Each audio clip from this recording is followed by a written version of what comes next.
Hey guys, Phil here with Warhammer, and in this video we're going to be taking a look at the Dwarfs book for the Warhammer Armies Project. Okay, this is basically the ninth edition, unofficial ninth edition for Warhammer Fantasy.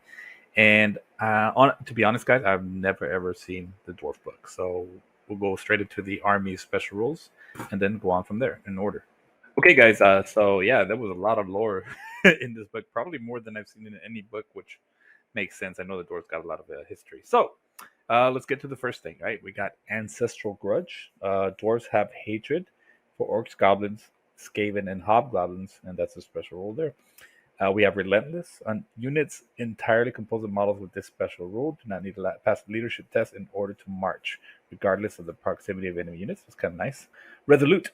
When taking break tests, models with this special rule count as having lost combat with 1 point fewer than they actually have. So pretty cool. You get minus or +1 to your combat res, pretty much. Gromriel armor. Okay, models with this special rule have +1 to their armor saves if they wear light, medium, heavy, or full plate armor. So that's kind of nice. Shield bearers. Okay, so there's strength 4, toughness, no toughness. I'm not sure what that means. Infantry, Ancestral Grudge, and Relentless. And what's the deal with these guys? Shield bearers should be placed on a 40 by 20 base and add +2 to the unit strength of any model mounted on it. So I guess this is an older book if it's got unit strength in here. Oh, wait. No, unit strength is a thing. I'm stupid. Okay, so I know in 8th edition it wasn't, but whatever. So I don't know what I'm missing here. To increase the fighting power of the Dwarf Lord may be carried into atop a shield hefted by 2 loyals. Okay, so it's like 2 people that carry. It's like a little. What do they call it? A palanquin or something like that? I don't know. Maybe I'm not getting that right, but you can let me know in the comments below. So basically, they're on top. He's on top of a couple of shield bearers, and they get 2 attacks. The strength 4, and then the toughness is going to be the toughness of the Lord, which will be toughness 4 as well, probably. And you get +2 to the unit strength, which is kind of nice. All right, so we got Dwarf Crafted. Dwarf Casters all handguns, pistols, and crossbows in a Dwarf army. Can reroll 1s when rolling to hit. That's pretty solid. I like that. That's really solid. Like, just basically like, well, not like the Curse of the Midnight Wind, but it's one of the parts of the Curse of the Midnight Wind where you can roll 1s for just about everything. To hit, to save, to wound, all that stuff, which is a really, really, really useful thing. Oath Stones. Okay, so a unit that contains one or more models with the Oath Stone can never choose to flee as a charge reaction, cannot be disrupted, and if any of its models are armed with hand weapons and shield, they can make a parry saves against attacks made on the flank and the rear. Okay. Well, that's kind of nice. Not everybody can do that. In addition, the presence of the stone with the unit confers magic resistance, so that's 1, so they get an extra dispel dice, plus 6-up ward save or a +1 to their ward save for any magical whatever, right? As its runes act to absorb wild magic. Furthermore, a character with the Oath Stone must always accept a challenge. However, if a model on an Oath Stone fails to break test, that he is removed as a casualty as he fights to the very last. Wow, so that's not so. It could be a little bit of a double-edged sword, but it's more good than bad. Okay, so my understanding is that dwarves don't have wizards; you have like runesmiths or something. But you know what? I don't really know. I'm just kind of going off of what I've seen on battle reports. Maybe they have like prayers or something like that. I'm not entirely sure. I don't remember off the top of my head, but they do get a +2 to dispel attempts. But maybe there's other buffs where they can get more than +2. I'm not sure.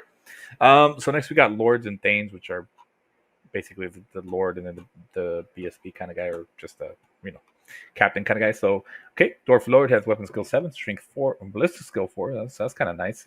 Strength 4, toughness 5. Pretty cool on the toughness. 3 wounds, 4 initiative, 4 attacks, and leadership 10. They got the Ancestral Grudge, Gromriel Army, which gives them the +2 to anything they have on. So basically, they're probably going to be on a 1-up armor save. Relentless and Resolute. Okay, we got Runesmiths next. So Runesmiths they're kind of like wizard or priest or whatever they are. So Rune Lord is a weapon skill 6, strength 4, toughness 5, only 2 attacks, but still kind of nice with that toughness 5. Kind of like a goblin shaman or something, or big end shaman or whatever. 3 wounds. Runesmith is strength 4, toughness 4, 2 wounds, weapon skill 5, leadership 9.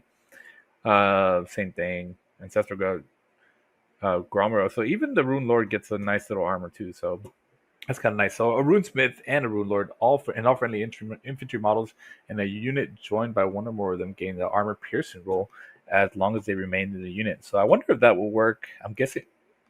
So I guess that's only for close combat. I wonder if that will work. No, see, because like if they did it with like a gun, well, I'm gonna have to pause because I gotta sneeze. Sorry. All right, sorry about that, guys. So I was like, well, if they join like a, nah, I'm dumb.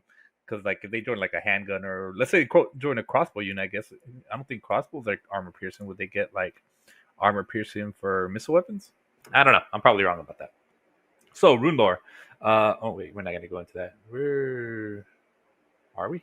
A runesmith follows the rules for a level 2/4 wizard for the purpose of dispelling. Okay, and have magic resistance 1 and 2 respectively. Okay, so they'll basically. Does that mean they'll get like a +6 to dispel along with that +2 if they have that rule? Or is that resolute thing? I'm sorry, I know I just looked it up, but did I miss that? Is it the +2? Oh no, that's the break test. Which one is the one where it was +2 to that's that last natural resistance? So that one doesn't have the natural resistance, does it? Oh, let's see. Sorry about that. All right, here it is. So no natural resistance on this. Okay, all right. I was just checking. All right. So yeah, that's kind of nice. Anvil of Doom. I've seen this thing in battle. I think it's like toughness 10 or something. Let's see if it's still toughness 10 in this version. Sure is. All right. Anvil guards. It's still pretty solid. Little strength 4, toughness 4, and the guy is holding it's a war machine. All right. So Rune Lord with an Anvil of Doom gets a 4+ ward save, and then the unbreakable special rules is pretty nice. In addition, his troop type changes to War Machine, and he counts as being part of the crew. Randomize any missile attacks and missile hits between the Rune Lord and the crew. The Rune Lord can never choose to leave the anvil during the game. If the Rune Lord is killed, the whole anvil is removed as a casualty. I wonder how many points this is. We'll see here in a little while. All right, Locus of Power is next. It's for each friendly Anvil of Doom on the battlefield at the start of the magic phase, add 1 dice to both your power and dispel pool. Well, it's a power. So yeah, it looks like they have some kind of like basically their prayers, right? So Strike the Runes is next. A model mounted on the Anvil of Doom can use each of the following bounce spells once per friendly magic phase. In addition, it may use up to 4 power dice when attempting to cast each spell. So they are actually spells. So I guess they are kind of like they don't have wizards, but they do cast spells like with their runes or whatever. I don't know. The Anvil can pivot on the spot. That's kind of nice though, because then I guess they won't miscast, right? The Anvil can pivot on the spot before casting, and the range of the bounce spells is measured from the Anvil itself. So they have the Rune of Hearth and Hold, however you pronounce it. So it's a bounce spell. Oh, no, it's a bounce spell. Okay. So power level 3, the Rune of Hearth and Hold is an augment spell that targets single friendly dwarf unit anywhere on the battlefield. That's kind of nice. They get the Stubborn special rule until the start of the next friendly magic phase. If the unit is stubborn, it becomes unbreakable. And that is solid for 3. You get unbreakable if they're already stubborn. Stubborn is good enough as it is. That's really solid. Rune of Stone and Steel. It's an innate. So basically a power level 4 bounce spell. It's an augment spell that targets a single friendly dwarf unit. Increases their armor save by 1 to a maximum of 1+ until the next magic phase. Really solid as well. I like the Stubborn and Unbreakable better so far, and it's cheaper. Although this is pretty solid too. they're all great.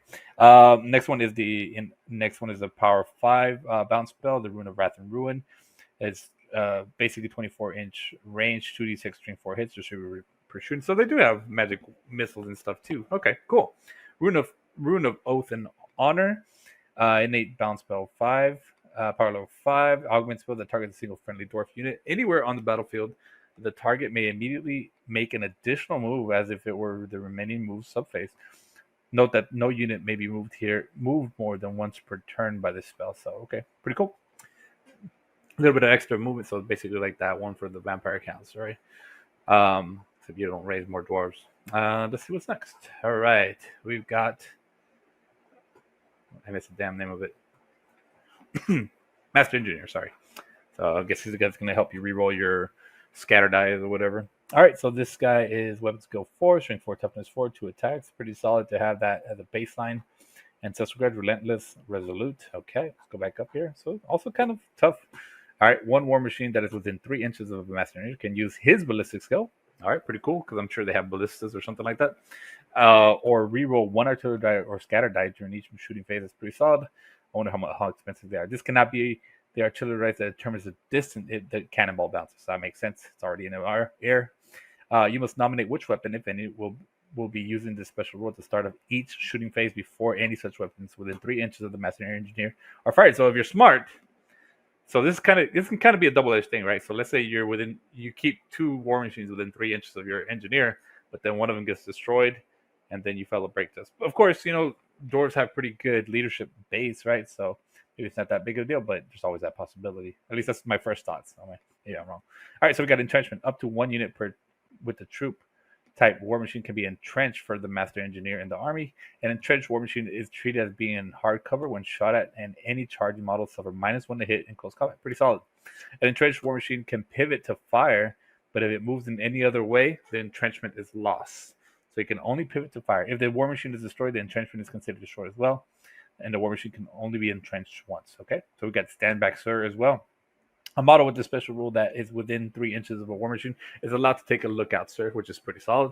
Roll as if it was within 3 inches of a unit of 5 or more models of the same troop. So basically the same thing as a lookout, sir. If the roll is successful, the hit is resolved instead of the nearest friendly war machine. Okay, so that's pretty solid. All right. We got Brewmasters. I never even heard of these guys. Are these new? They probably are, right?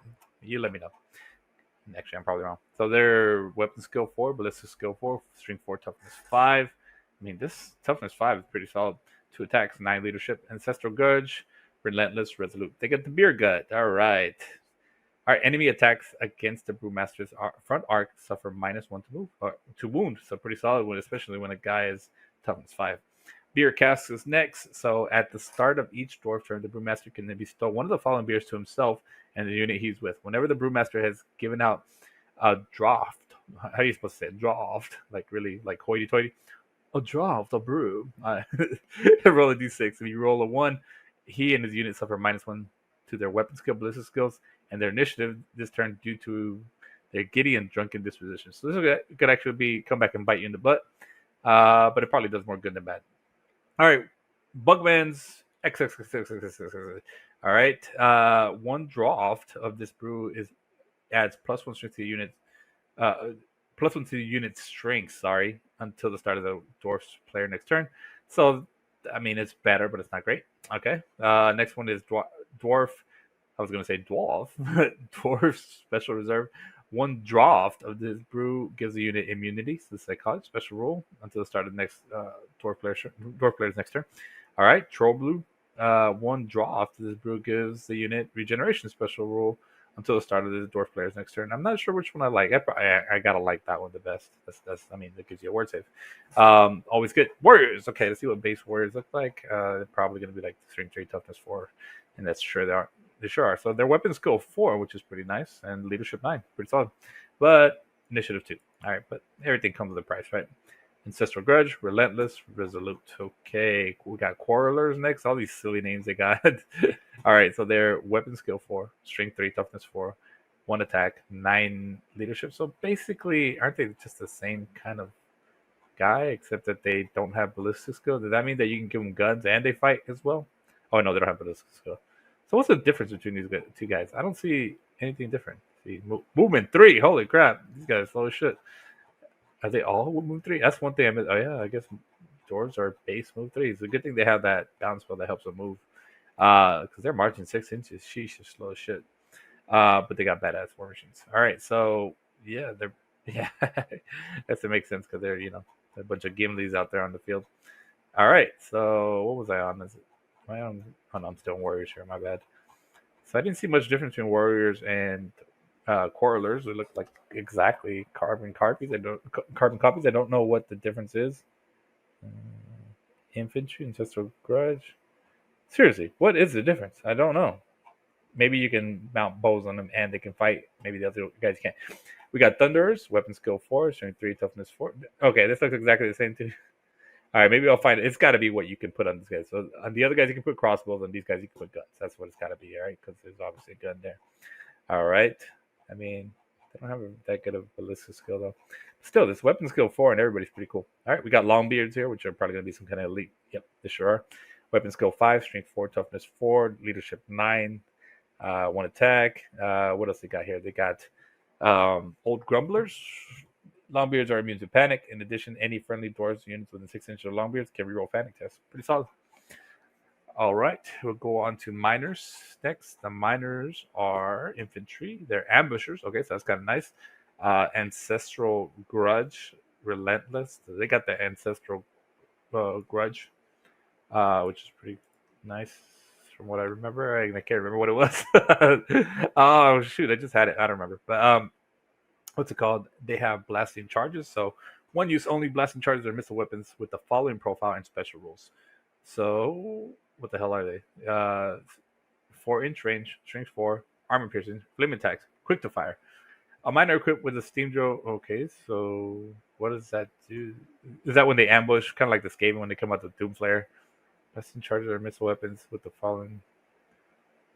Oh, I guess they just hold on to these and they're 4-inch range. So when you ambush, you can fuck some shit up. I guess. We get the steam drill. A miner unit equipped with a steam drill can reroll a failed arrival for ambush or special rule. I like that. Additionally, the prospector can use a steam drill in close combat with the following profile. So only the prospector. So it requires 2 hands. It's +3 strength. So you're gonna be strength 6. -2 initiative. So basically, you're going last. You better not get killed. Yeah, that's gonna fuck some shit up. But yeah, it's gonna be like something that can take out war machines. And yeah, if you go up against a monster and you strike and last, you're probably done for. Hammers. We got hammers next. It's gonna be your great weapons, guys. Most likely strength 4, toughness 4, weapon skill 5, leadership 9. King's Guard. Every unit is joined by the army's general. The unit gains immunity to fear terror. Special rule. This special rule lasts as long as the general is in the unit. So pretty cool. So immune to fear terror. Not immune to psychology, mind you. And they're stubborn. I missed that. These guys are stubborn. I missed that. I think they're the only ones I've seen that are stubborn, right? I didn't miss that on anybody else, did they? Nah, I just relentless on these guys. All right. So these guys are stubborn. That's pretty damn solid. So hammers are tough guys. But yeah, this whole new rules with immunity, there's different things. So I guess they have immunity to fear and terror, but not necessarily like to panic or to immunity to like poison. Well, that would be the same thing anyways. But we got Iron Breakers next. Iron Breakers. So much lore in these guys. All right, weapon skill 5, strength 4, toughness 4, initiative 2, leadership 9. They have Gromero armor, so it's gonna be hard to kill these guys. Relentless, resolute. In the first turn of combat in which the unit is charged, all models with the special will receive +1 bonus to any parry save they're eligible to take. So it might be on a 5+ parry. Really nice. They have a Cinder Blast Bomb. Cinder Blast Bomb is a missile weapon that fires like a stone thrower, but the model can march and fire with the following profile. Oh, 5 to 8 inches. So it's like a stone thrower. It's like a little. That can't be the big one, right? It's a little. It's the little template, right? It's strength 6 in the hole, strength 3 and everything around. It's armor piercing, multiple wounds, D3, and quick to fire. That's pretty solid. And it can march and shoot. So, yeah, I mean. So how does that work? It's just you use their ballistic skill, which is it's going to be hitting like on 6s. It's quick to fire too, which is nice, but whatever. It's not bad. When resolving the scatter dice, oh no, I'm stupid. You use a scatter dice. I'm stupid. It's like a stone thrower. When resolving the scatter dice, have the number indicated by the artillery dice. If the artillery dice result is a misfire, roll a d6 on a 1 to send the template over the thrower and work out the damage. On a roll of 2+, the bomb is a dud, and nothing happened. Okay, so that's kind of solid because you'll only fail if you roll 2 1s in a row, pretty much, right? You roll, so that's going to be kind of tough. It'll happen, but it's not too bad. We got Iron Drakes next. These guys are weapon skill 5, strength 4, toughness 4, 1 attack, 9 leadership. Pretty standard with a lot of these infantry units that are special or elite, which a lot of them are elite. Okay, so we have the Drake Gun. The Drake Gun is a missile weapon with the following profile and special rules. This is a non-physical attack. I'm not sure what that means. It's just non-close combat. 15-inch range. That's a very rare range. You don't see that too often. Strength 5, armor piercing, quick to fire, flaming attacks. All right, you can upgrade it with a brace of Drake Fire pistols. Brace of pistols. All shots from Drake Fire pistols have a range of 10 inches. Strength 5 and flaming attack special rule. These are non-physical attacks. I'm still thrown off by that. Is that in the rulebook by any chance? Let's go look it up real quick. Physical, I'm sure. Nope, not in here. So, okay, I'm not sure what that is, but is what it is. All right, let me pause this because I just seem to have just gotten out of place. All right, got my place back, guys. All right, here we go. All right, so we were looking at the pistol, the 15-inch range, 5.5, armor piercing, flame attack. Oh no, it's a Drake gun. I'm sorry. We have the Drake fire pistols or whatever. You know, 3.5, flaming attacks, non-physical attacks. As I was looking up. All right, next we have the Trollhammer torpedo. Sounds like a porn name. They call it the Trollhammer torpedo. This is a missile weapon with the following profile. It's 24-inch range, strength 8. Oh wow. Okay. Now we're talking flaming attacks, multiple wounds, D3, slow to fire. So it's like a, and there's no drawback from this. That's pretty solid. I mean, I'm playing Skaven. I'm like, man, this guy's got some crazy good shooting thingies. Artillery. There you go. Next we got is Slayers. Okay, so this is gonna be your Gotrek Gunnison kind of guys. I can't wait to see the stats. By the way, I've listened to the Gotreks and Felix lore, and I do really like it. I haven't listened to it all, but it's just fun, especially when I listen to it on Audible, and the guy does all the voices. I'm a child, 40-year-old child. All right, so we got the Slayers here. They're going to be weapon skill 4, strength 3, toughness 4, leadership 10. Oh, higher leadership than usual, which makes sense. We have a Giant Slayer, which just the Captain, Ancestral Grudge, Relentless, Unbreakable. Okay, Vanguard. Okay, so these guys are taking Vanguard. So basically, I guess these are supposed to be kind of like. So it's going to be a 6-inch Vanguard because they're infantry, right? With the new rolls. Interesting. All right, cool. I mean, they got to have some kind of weapon on them, and that's really solid. I haven't seen any weapon skill 3 guys. I don't think so. Anyways, and their initiative is a little higher. They're initiative 3, so they're more like a human.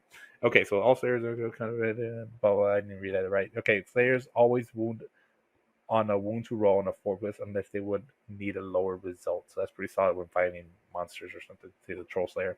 Just like get trick, listen. Use the Slayer's strength to determine the armor saver modifier for any successful wound. So, I mean, they'll probably have some kind of weapon that'll help them out. All right, Deathblow. If a Slayer is killed by normal close combat attacks, it would immediately make a single attack back against the unit or model that killed it before the Slayer is removed as a casualty. Pretty cool. Master of Grimnir, 50 points. All right. Runic standard. Any friendly Slayer unit within 12 inches of the standard gains a 5+ ward save against all missile attacks. Okay, that's kind of expensive. I wonder how many units you will use to merit those 50 points. So I don't know. Y'all let me know. Dragon and Demon Slayer is going to be a little bit more tougher guys. That looks wicked. All right. Okay. So we got Demon Slayer, weapon skill 7. Oh my goodness. Strength 4, toughness 4, 3 wounds. So this is like a lord, isn't it? Leadership 10, initiative 5, 4 attacks. Dragon Slayer, slightly less, whatever. It's not as good. These guys have Death Blow, Relentless, Unbreakable. What is Death Blow? Is that like just a troll thing, or is there an actual Death Blow here in the Death Blow? Okay. Oh, all right. They got Death Blow. I guess we're gonna find out. Dragon Slayer. Dragon Slayer has a Slayer special rule. In addition, when attacking monsters, the Slayer attack have the multiple wounds special rule. Awesome. Okay. We have the Demon Slayer. Demon Slayer has the Slayer and Dragon Slayer special rules. In addition, any war saves successfully made against attacks made by the Demon Slayer must be rerolled. So it's pretty solid when the demons get a 5+ ward save, which is kind of hard to make to begin with. All right. Slayer skills. A Dragon Slayer or Demon may be given one or more of the Slayer skills listed below. We have the Wards of Grimnir, which is 20 points. A model with the Wards of Grimnir have magic resistance 1 and a ward save of 6+ against missile attacks. That's kind of nice. So that's not just magic missile. It's also just like, against, missile attacks, like cannonballs and whatever the hell. Skaven Slayer. Slayer gains a number of attacks equal to the number of enemy models in base contact with them. Pretty solid. Beast Slayer. Each wound inflicted by a Slayer counts as double towards the round's combat resolution, excluding wounds from overkill and the challenge. Okay, so that's pretty solid for 25 points. That's pretty nice. Killing Blow. The Slayer has a Killing Blow ability. Vampire Slayer against enemies with a toughness 5 or higher. The Slayer may roll failed rolls to wound. Cool. I love this drawing. That's cool. Doom Seekers. All right. Okay, this is infantry. Weapon skill 5, strength 4, toughness 4, 3 initiative. And they got some kind of crazy. It looks like Zangief, like a dwarven Zangief. All right, they got Ancestral Grudge, Relentless, Slayer, Skirmishers, Unbreakable, Wards of Grimnir. Interesting. Also, they got the ward thing where they have to reroll. Is that what that was? I just saw it. You just saw it, Phil. Oh no, sorry. 6+ ward save, magic resistance one. 6+ ward save against missiles. Okay, so we got the Whirlwind of Death. Doomseekers do not attack normally. Instead, at the start of each round of close combat, a Doomseeker inflicts D6 damage, D6 automatic hits on all enemies in base contact. In addition, any close combat attacks against the Doomseeker suffer -1 to hit. So they're kind of like a fanatic. Okay, Rangers are next. So these going to be shooters, aren't they? Nope, they're not. I thought they would be. Ranger is movement 3, weapons go 4, strength 3, toughness 4, basic stats. They have the Hill Strider rule, which I don't know what the heck that is. Maybe we'll find out here later. I'm not sure. Resolute Scouts, leader Scouts. Okay. So Hill Strider, I'm guessing, you know what? I don't really know what the hell that is, to be honest. Okay, so we got a cannon, strength 7, which is nice. It's better than strength 6. 3 wounds. Toughness 4 on the crew, so it's always nice. Ancestral Grudge, Resolute. I mean, we have grudge throwers. I'm not sure what a grudge thrower. I've heard that, but I'm not sure what it is. What does this thing look like? Oh, it's a stone thrower. Okay, well that's pretty much it. Strength, toughness 7, 3 wounds.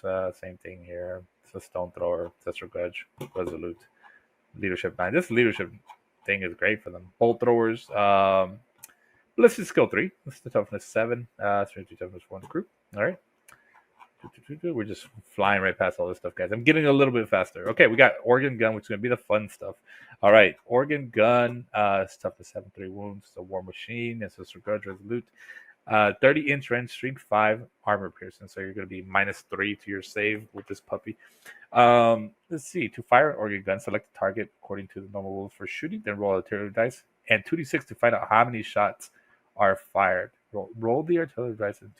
If the artillery dice rolls a misfire, no shots are fired, and critical fault has occurred, roll a d6 and consult the black powder War Machine misfire chart in the Warhammer rulebook. So that goes according to like the cannon thing, right? All right, the number of shots fired by the organ gun is equal to the total of both the artillery dice and the 2d6. So man, you could have up to, what is that? The biggest thing under artillery dice is 10, so and then plus 12, you could have 22 shots. That's brutal. Of course, you know, that's the most you can get, right?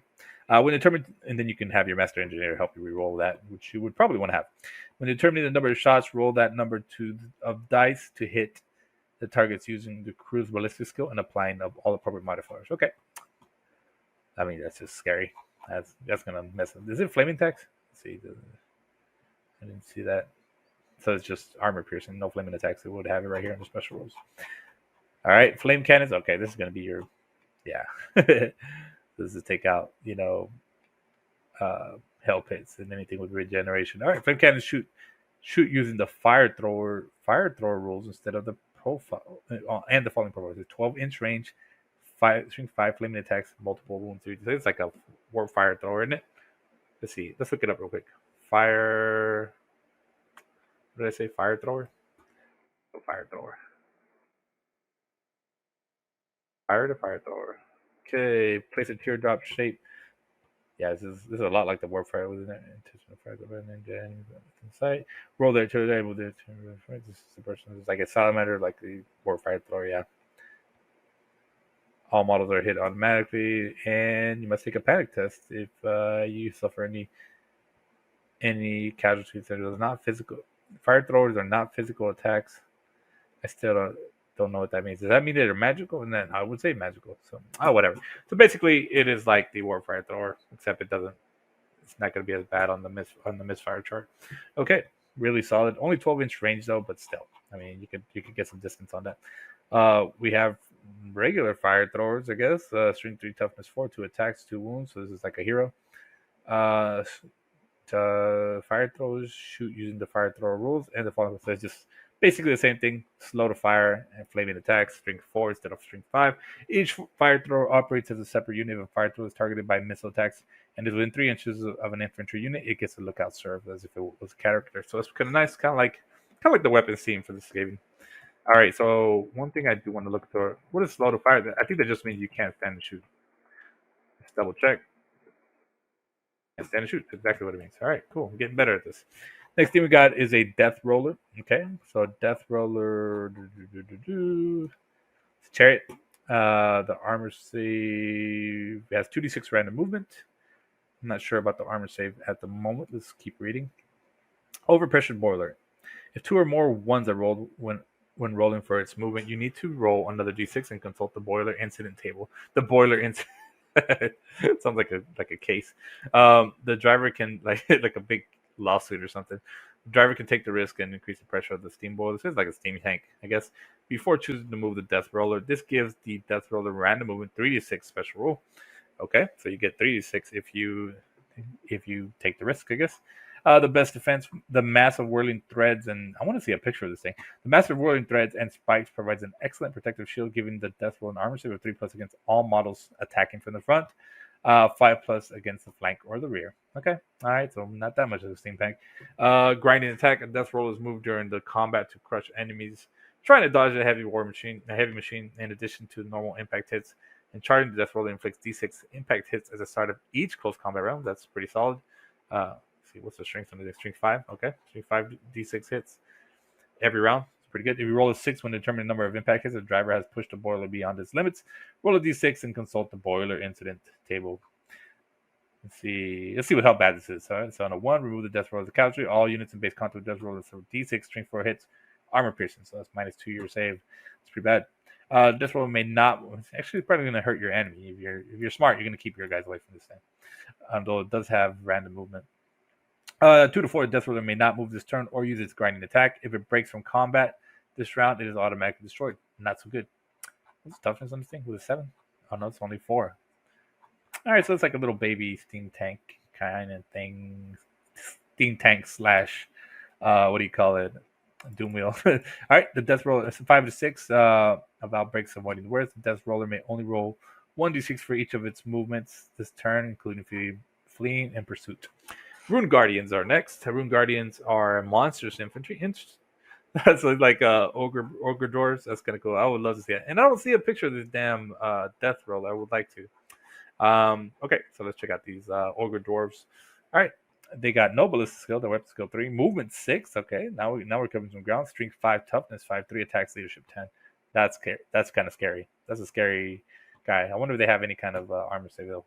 Due to their bulk and mechanical system driving them, so they're like robots, like dwarven transformers. Models with this special rule automatically fail any initiative tests they are forced to make. That is not good. So it's an animated construct. Okay, all right, cool. So animated construct. It seems like most of the armies are getting that in this edition. We got Grudge Breakers next. Okay, Grudge Breakers. 1+ armor save for the chariot. Okay, that's really solid weapon skill 3, strength 6, toughness 6, 8 wounds, 10 leadership. I mean, this thing is a tank. Grudge Breakers. I don't know what it is. Oh, it's a chariot. Duh, I'm stupid. It's a large target. It's lumbering. The Grudge Breaker, steam pressure engine. The Grudge Breaker follows the rules of random movement and random attacks. In order to determine the movement and attacks value of the Grudge Breaker, roll an artillery dice rather than a set of d6. Roll separately for movement and attack. So you roll 2 different sets of the artillery die, or the artillery dice twice, 1 for each one. Whenever you attempt to move or attack with the Grudge Breaker, you may re-roll the artillery dice if it didn't score a misfire. If a misfire is rolled, roll a d6 and consult the Grudge Breaker mishap chart. If a misfire results in the reroll, it is automatically causes the clunk result. Okay, so the catastrophe, the Grudge Breaker does not move or attack this turn. It suffers d6 movement, no armor saves. Malfunction, the Grudge Breaker does not move or attack this turn. 4 to 5, clunk, the Grudge Breaker counts having rolled a 1 for his movement or attacks this turn. Overdrive, the Grudge Breaker counts as rolling a 10 for his movement or attack this turn. However, the Grudge Breaker also suffers D3 wounds, no saves allowed after it's performed his movement or attacks. Okay, so cool. Gyrocopters, these things look cool. I don't know, they look like they're fun. All right, so these things, I know they fly and they're strength 4, toughness 5. Duh, it's a helicopter. Weapon skill 4, it's a chariot, so it counts as a chariot in the sky. 4+ armor save, Ancestral Grudge, fly, 9 line of sight or whatever.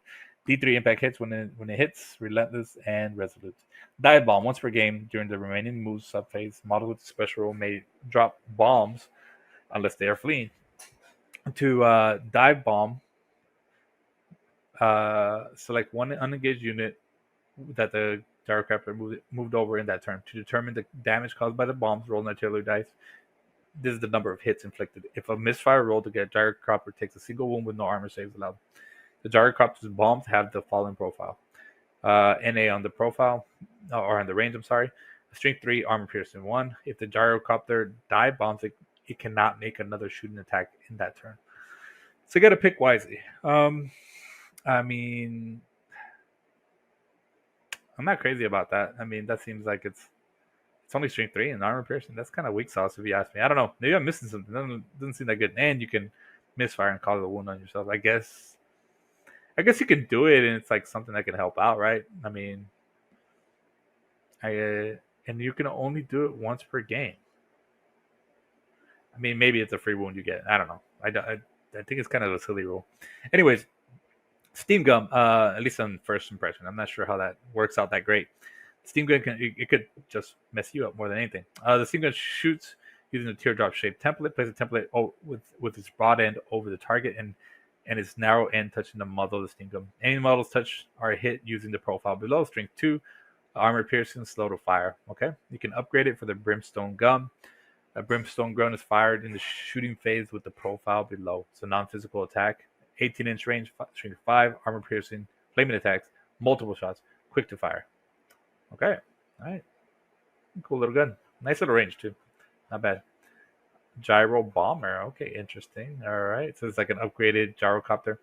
Strength 4, toughness 5, 4 wounds. Basically, that's what it is. Got a dwarf up there. Chariot save 4+. Ancestral Grudge. D3 hits. Looks like the same thing, but maybe it's a little bit better.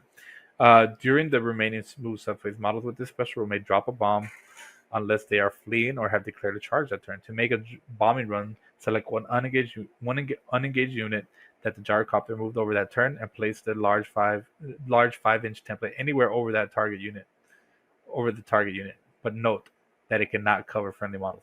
And roll for scatter and damage for a stone thrower from the reward. Did I miss this on the other one? Like, did on the other gyrocopter? Did it? Let's see.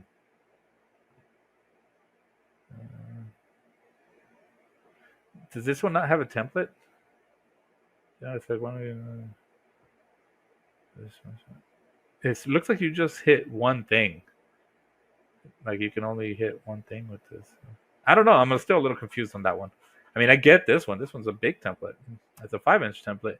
Anywhere over the target unit, it scatters, right? So you probably still hit some of them. It's a stone thrower from the Warhammer. If a misfire is rolled, use the bomb misfire chart below. The Grudge Buster bombs have the following profile. There's strength 3 on the outer and strength 6 in the middle.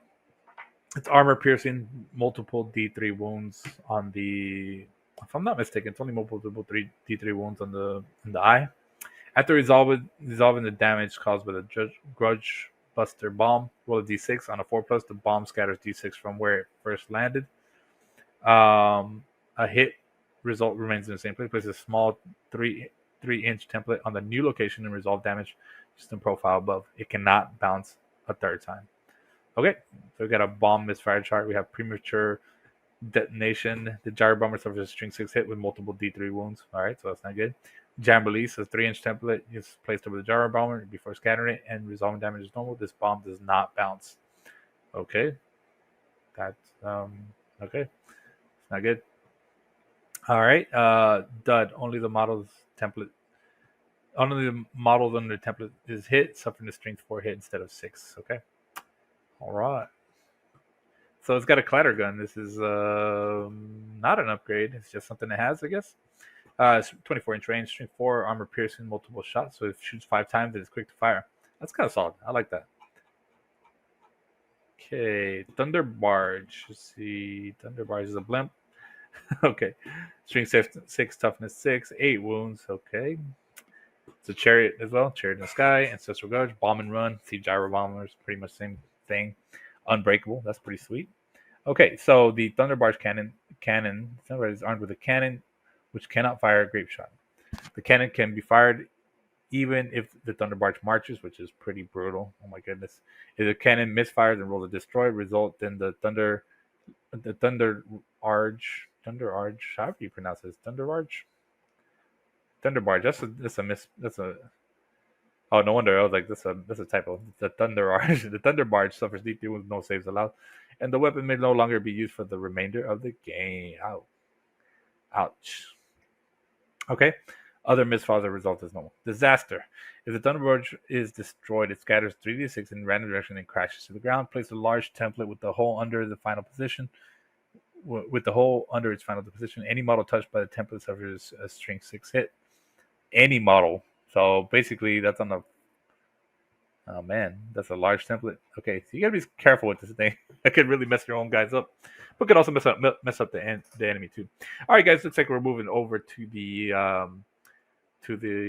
characters. Okay, we got Thorgrim Grudgebear, High King of Karaz Akarak. Karaz Akarak.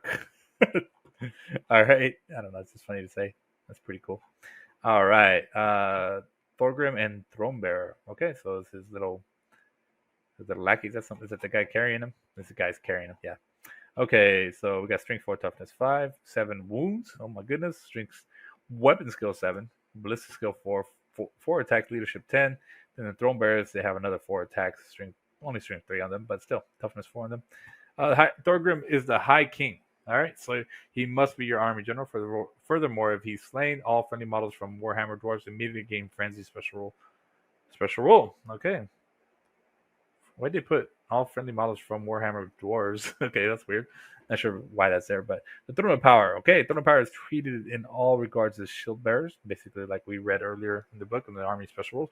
But these additions represent its status and additional bearers. The throne adds +4 to Thorgrim's wounds included in his profile. Okay, so that's included. Gives him unit strength 5. In addition, the throne increases the range of Inspire Presence rule to 18. So cool. So it's not a large target though, is it? Okay, so. All right, he gets a lookout. If Thorgrim joins the unit, he does not benefit from lookout, sir. Okay, so he does get inspired presence, but he doesn't get lookout, sir. So cannons can kill him. All right. Oh, what the heck? How are we on magic items already? Are we? Oh, okay, that's weird. All right, let's move on to magic items and then more characters. They went out of order, or I guess it's just the dwarven way.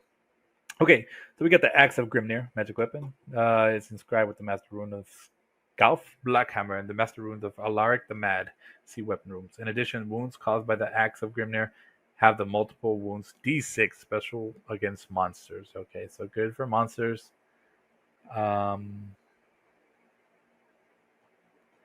Am I stupid?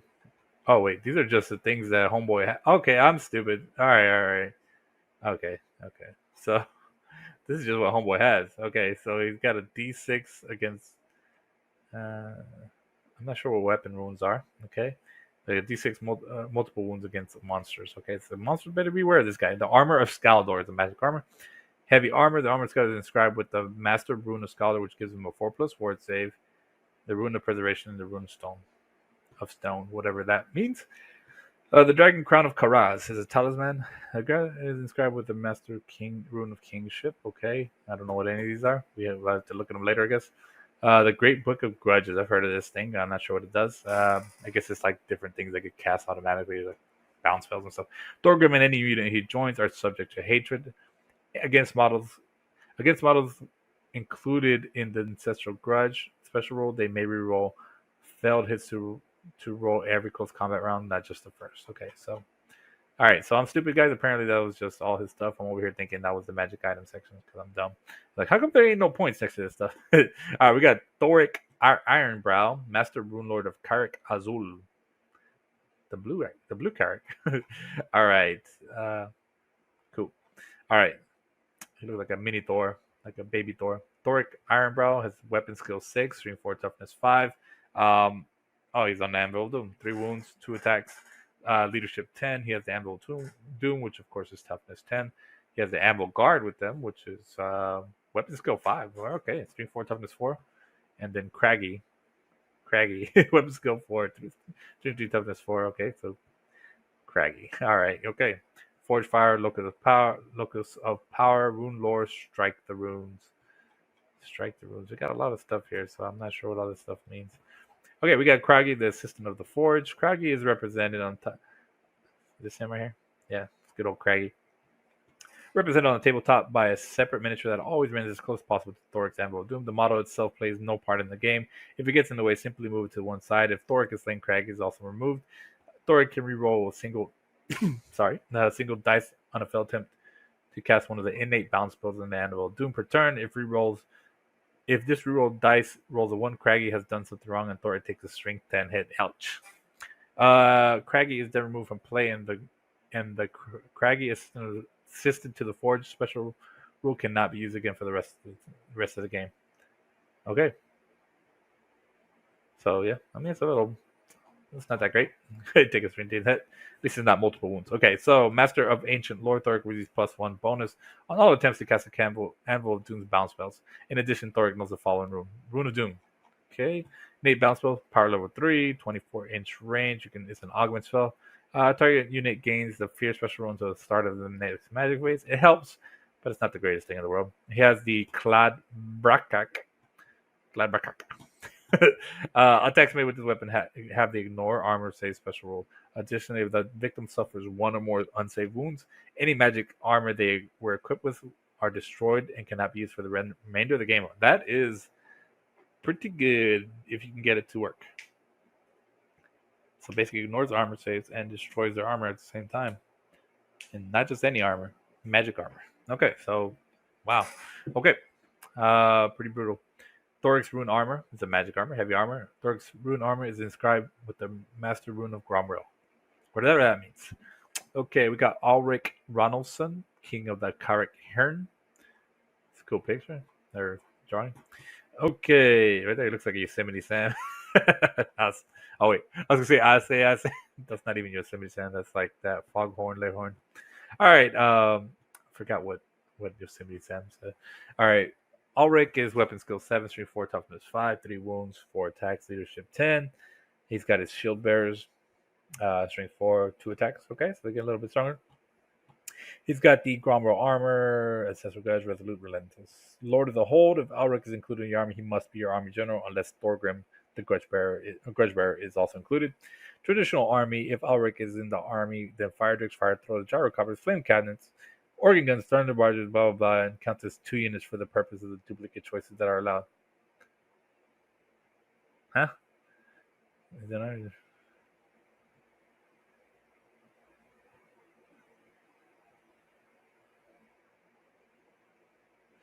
In addition, your army cannot have more models of Thunderers and Quarrelers. This doesn't look like a good thing. Am I missing something here? So basically, these pretty cool units count as 2 units for the purpose of duplicate choices that are allowed. Does that mean that there are only 1 allowed? Or I am confused by that one, to be honest, guys. Sorry, this is my first time reading this, so maybe I'm reading that wrong. It doesn't sound like a good thing. It seems like it's more limited. Unless I'm reading that wrong. In addition, your army cannot have more models of Thunders and Quarrelers, so that's kind of silly. Just got to have a couple more Quarrelers, all right? Okay.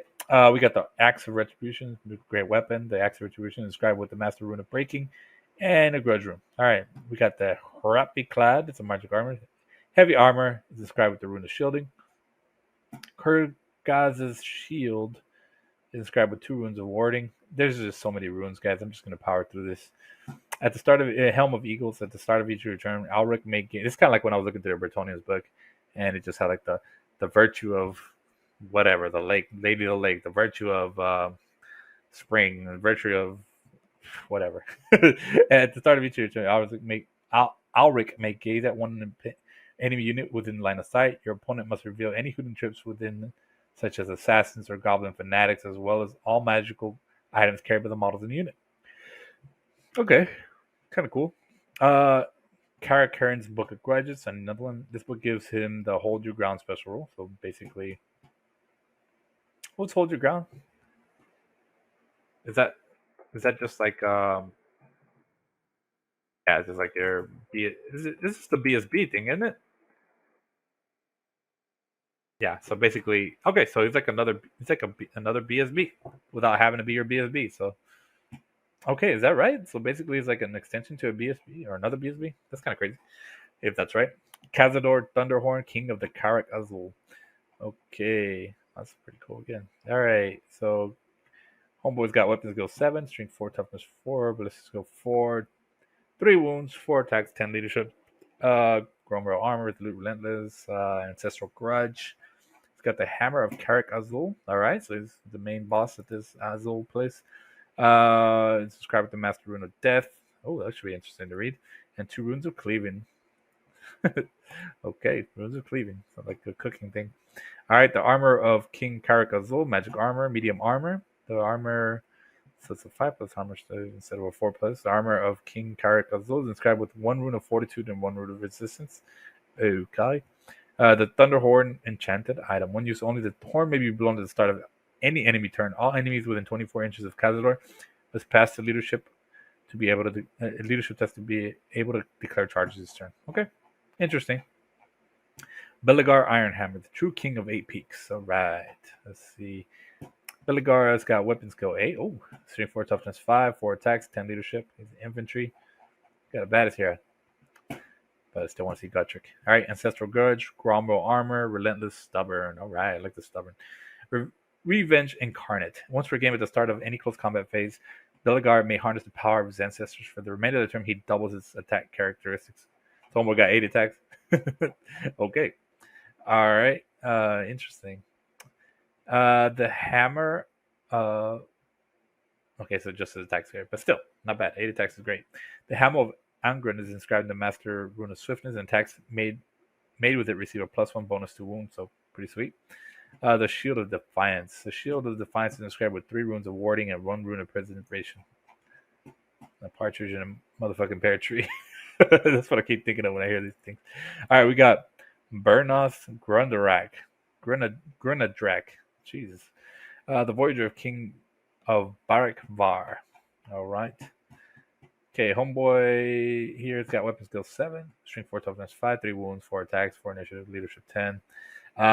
He's got the Gromro armor, Ancestral Grudge, Resolute, Relentless. All right, for magic items, we got the. Oh, yeah, 3 wounds. Okay, so magic items, you got the Ramakangas. Ramakangas is inscribed with 2 runes of cleaving and a grudge rune.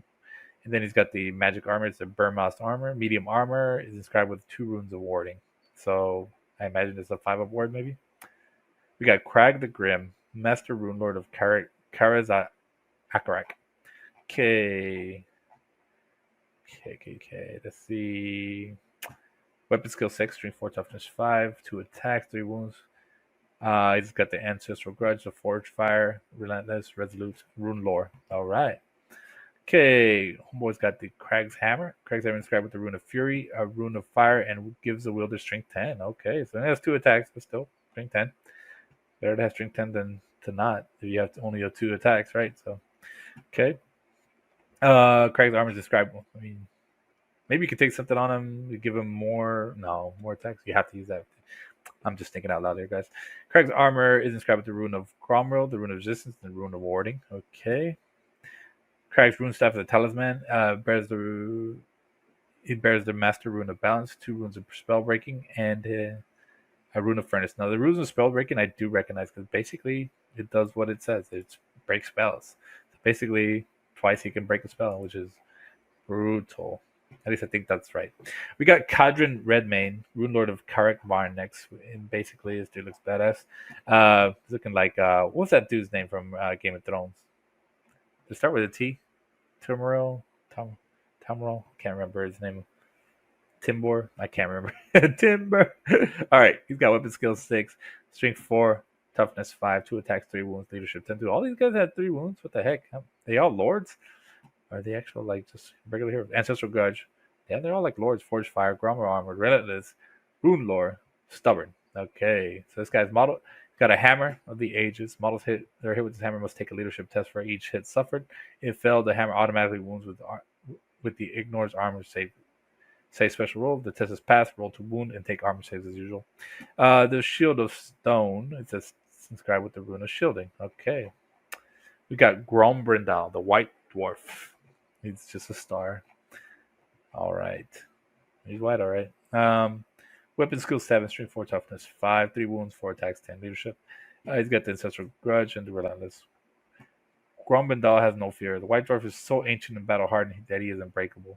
So fearless is he that if his chosen unit breaks and flees for any reason, he will always stand his ground. If the unit was engaged in combat, he will stand firm and continue to fight while his unit flees, denying the foe any chance to preserve. Gromendal can even join a unit that does not have the unbreakable special rule. This is an exception to the normal unbreakable rules. That's the first time I've seen anything that breaks unbreakable rules. Yeah, disguise. Okay, so the White Dwarves has the hidden special rule. However, the White Dwarf has a hidden special. However, if the unit he is hidden in is wiped out or flees, then the White Dwarf will be revealed. And he'll stand his ground, and even though the rest of the army might be fleeing or slain, place them out in the middle of the front rank of the unit and then remove the rest of the unit as normal. The White Dwarf will then operate as a lone character as normal. The White Dwarf will never be the army general, but any unit he joins will still use his leadership, and once he is no longer hidden. Okay, interesting character. All right, guys. So next we got the Rune Axe of Grimnir, one of his magic weapons, or his magic weapon. His axe gives Gromendal +2 strength and allows him to roll any failed rolls to hit and rolls to wound. Failed rolls to wound. In addition, models wounded by the Rune of Axe of Grimnir must reroll any successful armor saves. That's pretty brutal. Gotta say. Let's see what else he's got. He's got the Rune Helm of Zufbar. Any fleeing unit of dwarves will pass rally tests automatically if they are attempting to rally within 12 inches of the Rune of Helm of Zufbar. Pretty cool. Armor of Glimmeril Scales, magic armor. Basically gives them a 4-up ward. Man, this is brutal. 1-up armor and 4-up ward. That is really good. That's really good. So yeah, him being unbreakable, even better. So he's got some staying power, especially with toughness. These guys with their toughness 5, sheesh. And weapon skill 7, not bad at all. Okay, we got the Rune Cloak of Valaya as a talisman. It gives him magic resistance 3. So it gives his unit a 4+4 save against magic. Really, really solid. Okay, we got Ungrim Iron Fist, the last Slayer King of Cog Cadron. Okay, so homeboy here is got the Ancestral Grudge, Death Blow, Demon Slayer, Gromero Armor, Relentless, Unbreakable. Weapon skill 8, strength 4, toughness 5, 4 attacks, initiative 5, leadership 10. He is the Slayer King. If Ungrim is chosen as the general, Slayers are taken as core units rather than special. Nice. The Brotherhood of the Grimnir. If Ungrim is included in your army, one of the unit of Slayers may be upgraded to the Brotherhood of Grimnir for 3 points per model. The Slayers have +1 strength, and the wards of the Grimnir upgrade. So pretty sweet. The Axe of Dargo is a magic weapon. It's a great weapon. Gives him strength 6. It's inscribed in the Master Rune of Smiting. So with initiative 5, he's going to keep killing a lot of stuff, even with the great weapon. Okay. Strength 6 on the first round, and strength 5 after that. Okay. So the Slayer Crown is inscribed in the Slayer Crown is a magic armor, is inscribed with the Rune of Fortitude, the Rune of Stone. The Dragon Cloak of Firkskar is a talisman and inscribed with 3 runes of warding and a Rune of the Furnace, whatever that means. Maybe it's got immune to fire attacks. We got Garogrum Iron Fist, the War Mourner of Cog Cadron. Dang. All right. Okay. Crazy looking dude. All right. So we got weapon skill 6. So this guy's only a hero level. Weapon skill 6, strength 4, toughness 5. I can't believe how many lore choices these guys have. They have 3 attacks, 10 leadership. Basically, he's a Dragon Slayer hero. Ancestral Grudge, Death Blower, Dragon Slayer, Relentless, Unbreakable, War Mourner. If Garogrim is included in your army, your Giant Slayers may be given a single weapon rune worth up to 25 points. Each wound inflicted by the Garogrim counts as double towards the combat res against enemies toughness 5 or higher, so they like monsters and trolls and stuff like that. Garogrim has the multiple wounds D6. Oh my goodness. Special rule. However, Garogrim may never be the general. So yeah. Sheesh. Okay, pretty awesome. Magic item. Let's see how good this magic weapon is. The Axes of Cadron, 2-hand weapons. The Axes of Cadron are inscribed with the magic rune of Scalf Blackhammer and a Grudge rune. In addition, when Garogrim charges, he causes impact hit on every model in base contact with him. These impact hits follow all the rules for his normal attack. So I guess he gets an extra attack since he has 2-hand weapons. So four attacks. Then we got Burlock Daminson, Daminson, Engineer Guildmaster. Homeboy's got infantry, 3 and 4 toughness 4, 2 attacks, 2 wounds, weapon skill 5. Ancestral Grudge, Artillery Master, Entrenchment, Relentless, Resolute, Stand Back, Sir. He's got Burlock's Ingenious Offensive Pneumatic Integrated Constrictor Arm. So it's a bionic arm. All right. Gives him +1 attack with string 6 in close combat. So does that mean that only the... So this is a funky one. Does he only hit one string 6 attack? Or is it just string 6 with 1 extra attack, so 3 attacks? I'm thinking it's probably the case. Maybe all of them are string 6. All right, we got Burlock's Hammer. It's inscribed with the Master Rune of Swiftness, so I guess he probably just moves a little bit faster. +1 just to movement. Or maybe +1 initiative or something like that, actually. Or +2. Who knows? Burlock's Hammer. Medium armor. Burlock's armor, I'm sorry. Is inscribed with the Rune of Warning. Okay. We've got Grim Burlockson, the Upstart Master Engineer. Weapon skill 4, ballistic skill 5, string 4, toughness 4, 2 wounds, 2 attacks, leadership 9. He's got the stand back serve and relentless. I'm not going to read all that. I'll let y'all read that. It just takes me a while. Plus, I'm kind of losing my voice here. Throat's getting a little itchy. And I'm just too lazy to go get water. Master of Accuracy. At the start of each friendly shooting phase, Grim can bestow one of the following rules on a single friendly unit within 3 inches for the duration of the shooting phase, though he does not gain any bonuses for himself. We got the Artillery Adjustment. A war machine can use Grim's ballistic skill or reroll 1 artillery die. This can be the dice that determines the distance a cannonball bounces or a flame cannon's burst of flames moves. Cool. Increased range. The unit's dwarves, crossbows, and handguns increase maximum range of 6 inches. Pretty nice. Superior volley. Models get +1 to hit. Really, really nice. Then we got the Grudge Raker, which is an equipment that he has. He just has that on him. 30-inch range, strength 5, armor piercing, dwarf crafted, multiple shots, 2d3. Nice. Pretty nice. Okay, next we got the Cog Axe, which is combat's armor piercing, strength as user. If Grim scores 1 or more hits in close combat against a model using a magic weapon, roll a d6. On a 5+, that weapon is immediately destroyed and cannot be used for the rest of the game. Kind of cool, but it's probably going to be too expensive to use this guy. Cool rolls though. Joseph Bugman, Mysterious Master Brewer. Okay, they got so many heroes and lords. Jeez, weapon skill 6, ballistic skill 5, 4, toughness 5, 2 wounds, 3 attacks, leadership 9. It's got the beer gut, Gromro armor, relentless, resolute. I don't say I was going to do that. Bugman's Rangers, an army that includes Bugman can upgrade a single unit of Rangers to be Bugman's Rangers. If this is done, Bugman can join the unit and cannot leave it. Bugman's Rangers have strength 4 and cost an additional +2 points per unit. Why the heck wouldn't you do that for strength 4? Liquid Fortification. As long as Bugman is alive, roll d6 at the start of each friendly turn and consult the following chart to see what effects his dwarfs have upon him and his unit. He has currently joined. Got Bad Brew. Unit gains a flammable special rule until the start of the next friendly turn. That's not a bad thing. We got Belligerent. The unit gains the stubborn rule until the next friendly turn. We got Leathered. Each member gains +1 toughness. They're all good. Of course, that's the best one. Actually, yeah, that's the best one, but still, stubborn's really good. Bugman and any unit he joins, yeah, toughness is the best one. Have the immunity to fear and terror special as long as he remains with the unit. Okay, we got magic items. We got Old Trustworthy. Old Trustworthy inscribes 2 runes of cleaving and 1 rune of fury. We got Bugman's Tankard. It's an enchanted item. Bugman or a single model in the same unit can drink up from Bugman's Tankard at the start of a friendly turn. The imbiber recovers 1 wound lost previously in battle. Pretty cool. It looks like a gremlin or something. All right, we got Ancestral Heirlooms. Finally, we got to the magic items. Okay. All right, so first thing we have, actually, I think I'm going a little faster than the last time. The Warriors of Chaos took forever. They just got so much crap. We got the Red Axe of Carrick, 8 peaks, 40 points, magic weapon. All models from Warhammer, Orcs and Goblins, and Skaven. Against all models from these 2 armies, this weapon allows the wielder to reroll hit and to wound rolls, and also causes terror, which is really good against 2 armies that have really bad leadership. I know that Skaven's terrible on their leadership. The Hammer of, when it gets bad, it's bad. The Hammer of Karak draws 20 points. That's really good for 40 points too, by the way, but of course it's very conditional. That's the thing though. Like, you got a whole thing that it's just targeting Skaven, Orcs, and Goblins.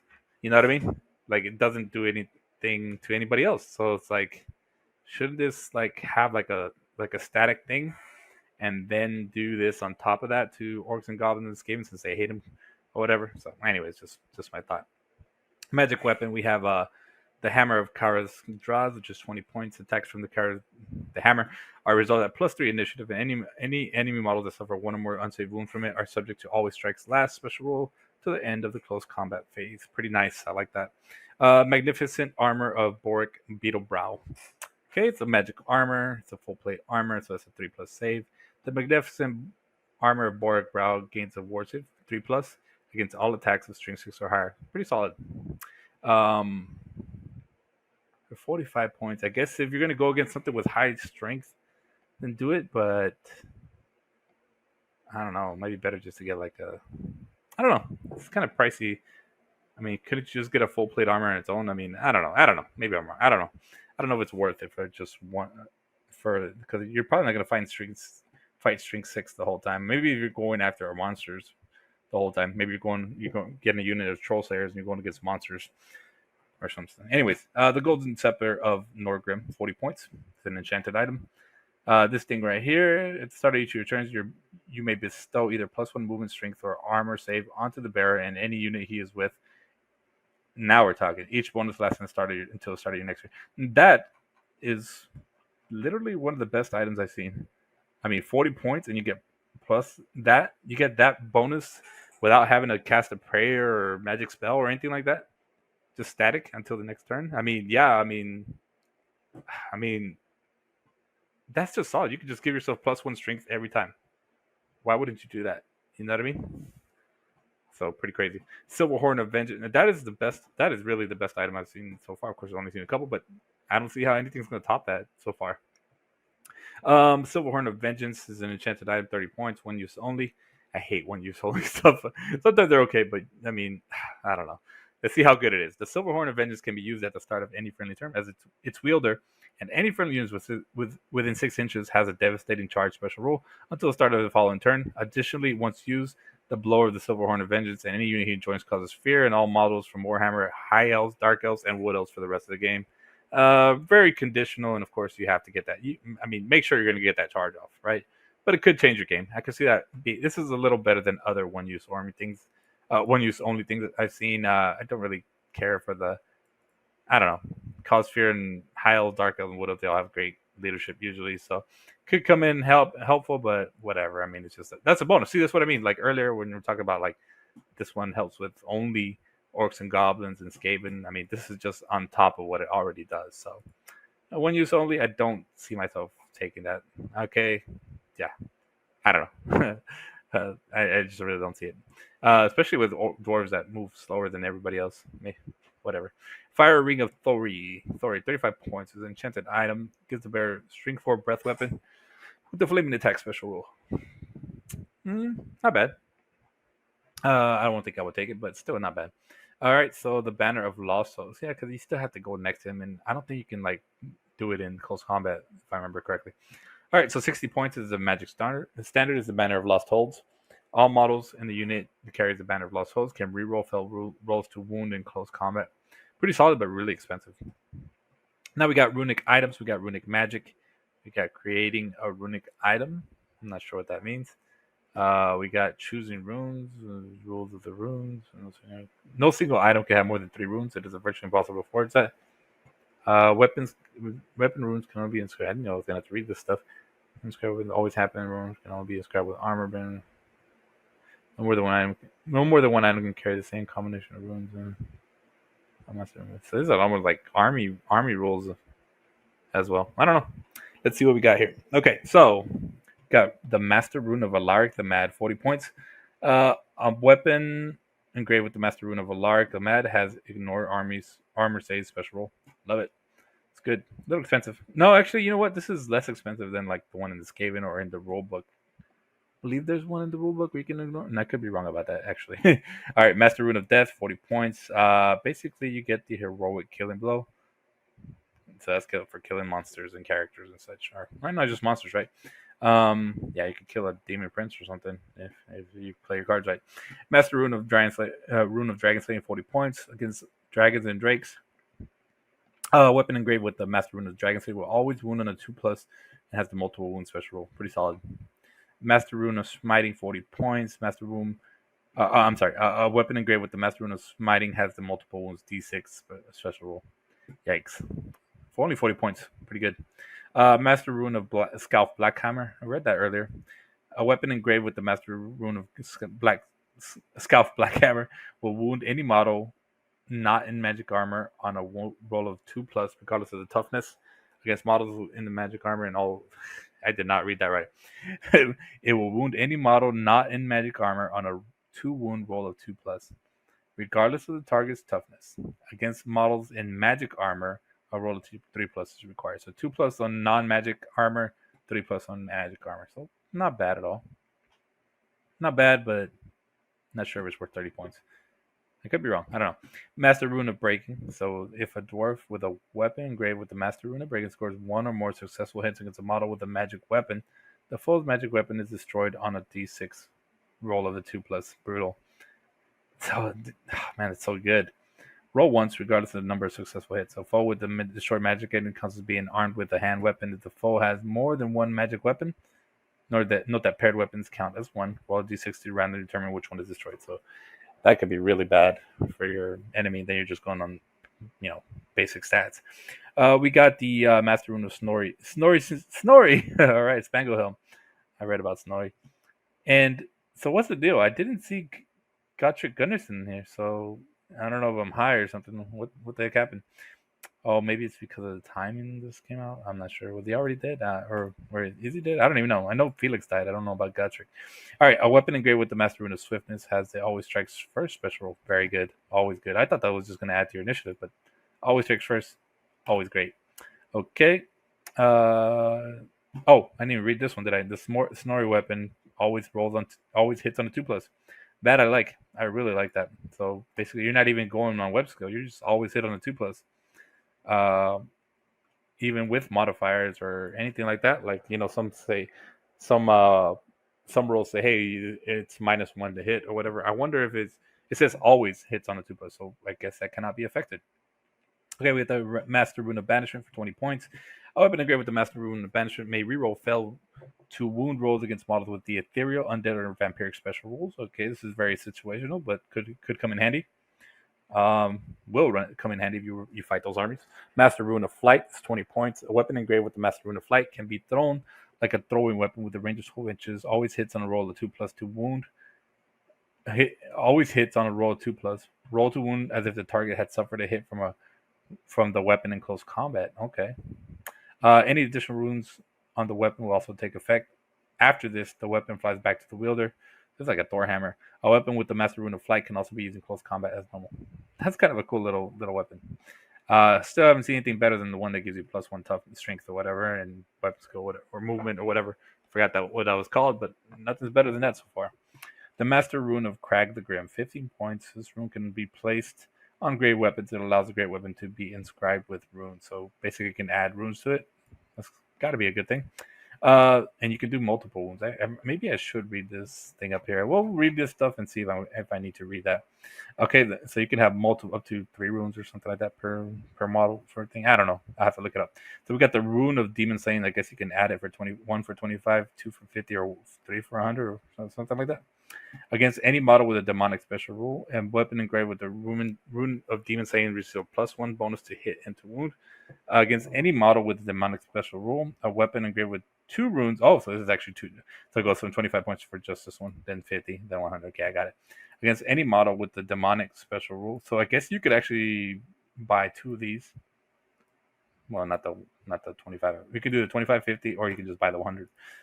Against any model with a demonic special rule, a weapon engraved with 2 runes of demon saying receives +1 bonus to hit and to wound against multiple wound, and gains the multiple wounds D3 special rule. And then the last one, the 100 point, against any model with demonic special rule, a weapon engraved with 3 runes of demon saying hits and wounds on rolls of a 2+, has the multiple wounds D3 special rule, and no word saves can be taken again. Ooh. They really don't like demons on this one. All right. Rune of Fire, 10, 45, and 75 points. Let's see what it's like. Flaming attacks for the 10 points. Great weapon has a flaming attack special and grants the wielder strength 4 breath weapon. frame attacks as well. 3 runes equals frame attacks, stream 4 breath weapon, and multiple wounds do 3. Be careful, help it. All right, we got rune. How many of these are there? Okay, so we'll get into the armor runes after this page. Okay, we got the Rune of Fury, 15, 30, and 60 points. A weapon engraved with the Rune of Fury is +1 attack. A weapon engraved with 2 runes of Fury grants its wielder +1 attack and the Frenzy special rule. Okay. Then it's... Well, I'll just read the last one because it obviously includes the first 2. Frenzy... After each successful roll to hit and to wound, it grants the user another attack. Roll to hit and wound is normal. Attack standard this way to not generate further attacks. So you get +1 another attack. So basically, you get +1 attack and frenzy. So it's +2. And after each successful to hit, and so if you roll a couple more successfully, you get an extra attack on that. So you can have a shit ton of attacks when you have a bunch of runes on this thing. Kind of cool. The Rune of Cleaving. I've heard about this one earlier. Okay, let's see. Basically armor piercing 1. Okay. Then +1 strength added to that. Armor piercing and +1 strength. Then we got armor piercing +1 strength. And killing blow. Not bad for 50 points. We got the... Actually, that's really, really solid for 50 points. Man, I'm loving some of these dwarf... I'm loving these runes. They're pretty nice. Especially the ones with different levels. It's pretty nice. We got the Rune of Striking. We get +1 weapon skill. I mean, for 10 points, it's whatever.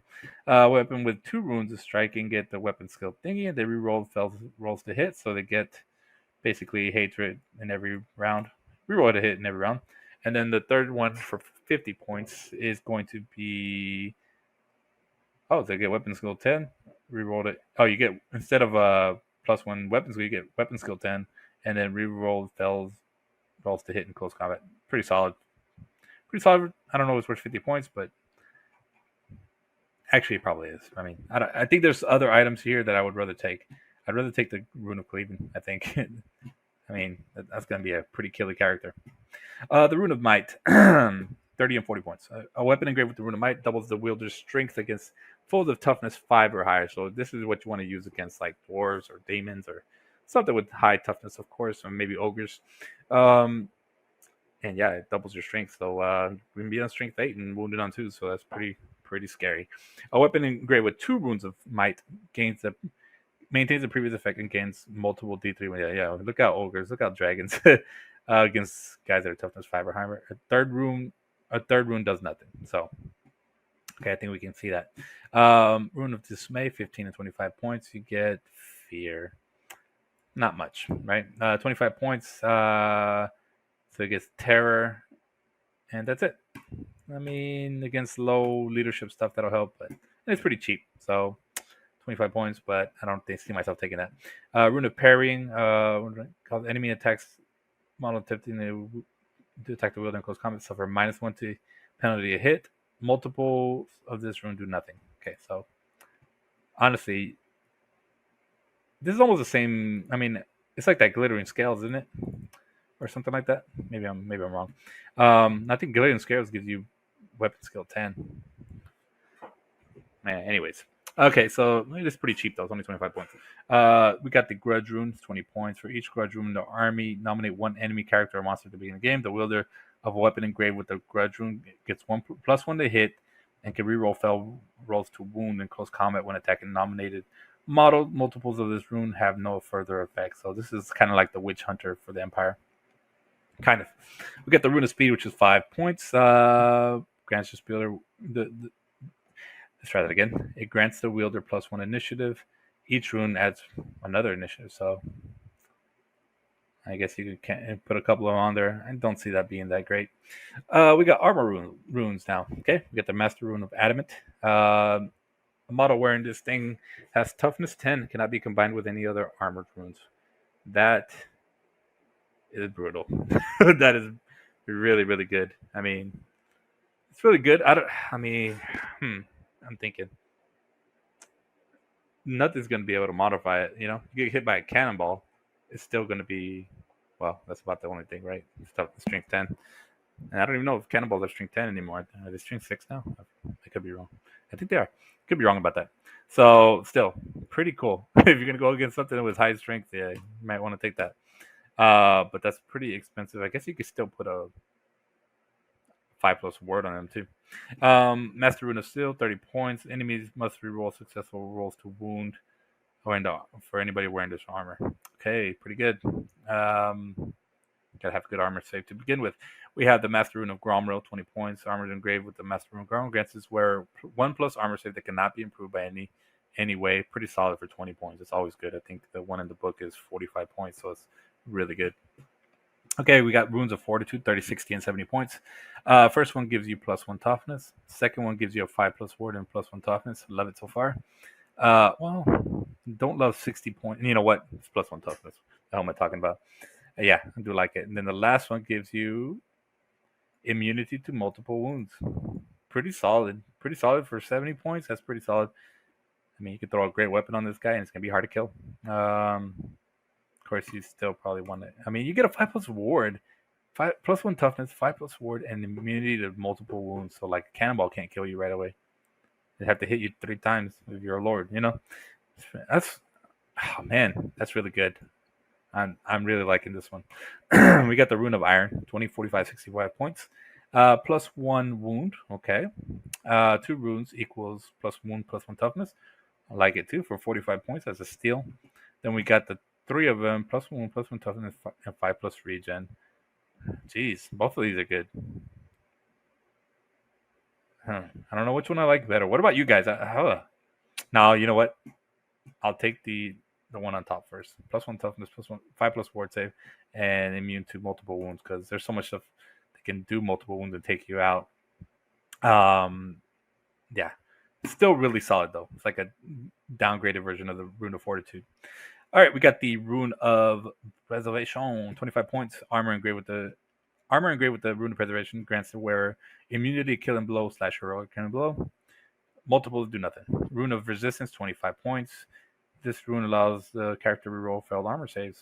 All right, I'm not gonna read the multiples thing because it's pretty obvious when it's only one thing. All right, we got Rune of Shielding, 20 points. Armor engraved with the Rune of Shielding grant gives them a 2+ ward against wounds caused by shooting attacks and magic missiles. That's actually really solid. That's really, really solid if like you're on your own. I mean, if you got like a 1+ armor save and then you got a 2+ ward save against cannons, that is really good. I like that. I really like that one. That's really nice. Because it's shooting and magic. I mean, there's other stuff that could, fuck you up, but like that covers a lot. You know what I mean? That really covers a lot. Okay, we got the Rune of Impact. That's 10 points. Rune grants the wearer impact hits, 1 impact hit. Multiples do nothing. Being a dwarf, I think you're not gonna have that. It's not gonna be easy for you. There's so much other stuff that's good on here. You don't really need that. Plus, the multiples don't do anything. The multiples did something. Then that, like, if you could do 30 points and get 3 impact hits, that'd be pretty sweet. Or maybe like if you did like D3 impact hits, that'd be sweet. That'd be underpriced if you did that, but still, you don't. So, Rune of Stone, 5 points, +1 to the armor save. That's actually pretty good for 5 points. That's pretty good. Don't hate it. We got the Master Rune of Kingship, Dwarf Lord only. The Master Rune gives the unit he's in stubborn and immunity to fear and terror. As long as he remains in the unit, if he joins a unit of hammers, they become unbreakable. Pretty solid. Okay, I like it. 50 points for stubborn or unbreakable. I'd say take the unbreakable for 50 points. That's a steal for 50 points. Why not? Okay, we got the Master Rune of Balance, 50 points. Rune Smiths and Rune Lords only. During the enemy's magic phase, this rune allows the owning player to roll d6. On a roll of 4+, he can remove 1 power dice from an opponent's pool and add it to his own dispel pool. So this is, I think I've seen something like this, and man, you could really shut down magic phases with dwarves, which you do need. You do need that. Yeah. So we got the Master Rule of Spellbinding. I don't know if I have 50 points. Pretty solid for stealing. Basically, you're stealing 2 dice. You're getting extra dispel die, and you're removing 1 of theirs. So that could be a whole. That could be the game it could be, right? Anyways, Master Rune of Spellbinding, 20 points. +1 bonus to attempts to channel dispel dice. Not bad for 20 points. Master Rune of Spite, 25 points. Every time a model with this suffers an unsaved wound in close combat, the model that inflicted gets a strength 5 hit. Yeah. It's all right. Master Rune of Challenge. One use only. The rune can be used used during the enemy turn before they declare charges. Nominate one enemy unit within 12 inches of the rune user. The unit must be able to charge and reach the rune user or the unit he is with according to normal rules. The enemy unit must either declare a charge against the rune user and the unit he's with, or must flee in the compulsory movement phase as if it had failed a panic test. This rune has no effect on anything with immune to psychology. So one use only, and you can make an enemy unit charge you. It could be really bad for them if you got it in a real good unit, right? It's not bad. It's not bad because what if they fell too? Right? They might fail, then set themselves all messed up or block themselves. I kind of like that one. Not bad for a one use only thing. I like it. I don't know if I'd take it, but could be fun to take every once in a while. Yeah, I would take it maybe every once in a while and just see how it works.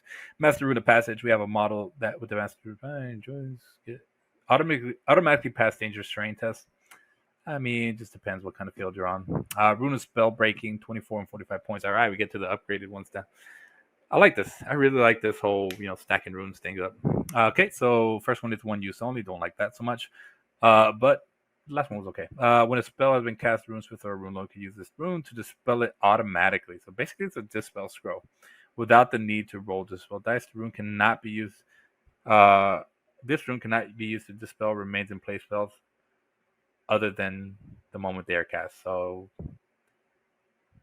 not bad. Basically a dispel scroll.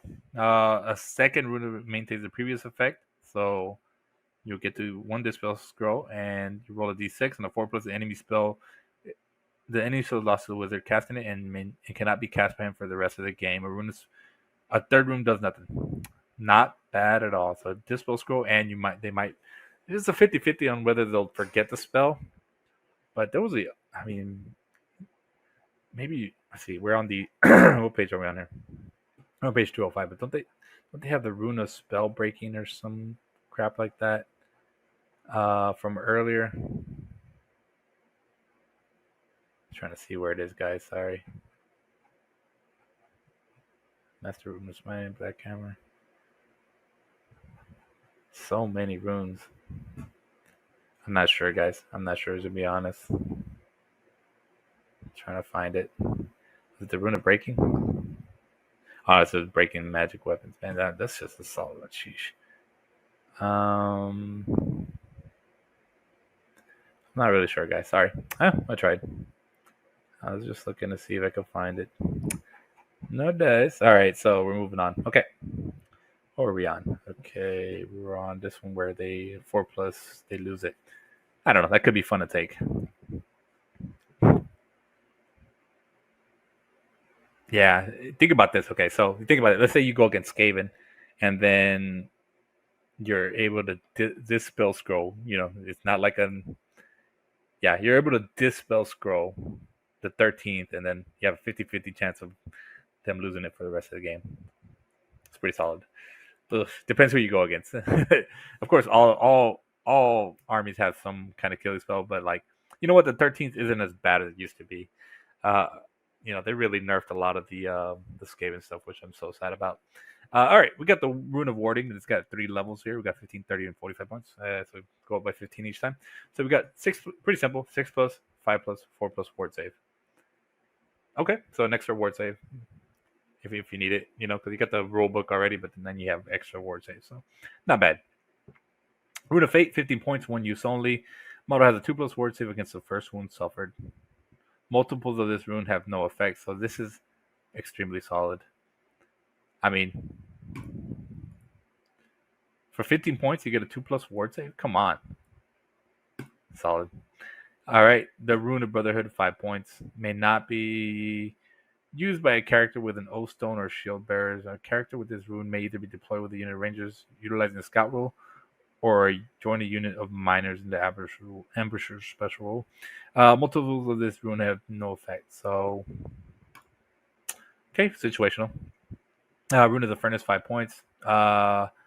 Immunity to flaming attacks. So multiples do nothing. I need to stop reading that. Rune of Luck, 1 use only. Reroll a single hit, wound, armor save, or characteristic test. Oh, that's good if you're taking an initiative test or something like that. Okay, we got banner runes. Okay, so we got flags here. Standard with the Master Rune of Groth, one eye confers a stubborn special rule to the Bear's unit and all friendly dwarf units with 8 inches. Oh my god, that is great. That's one of the best banners I've seen.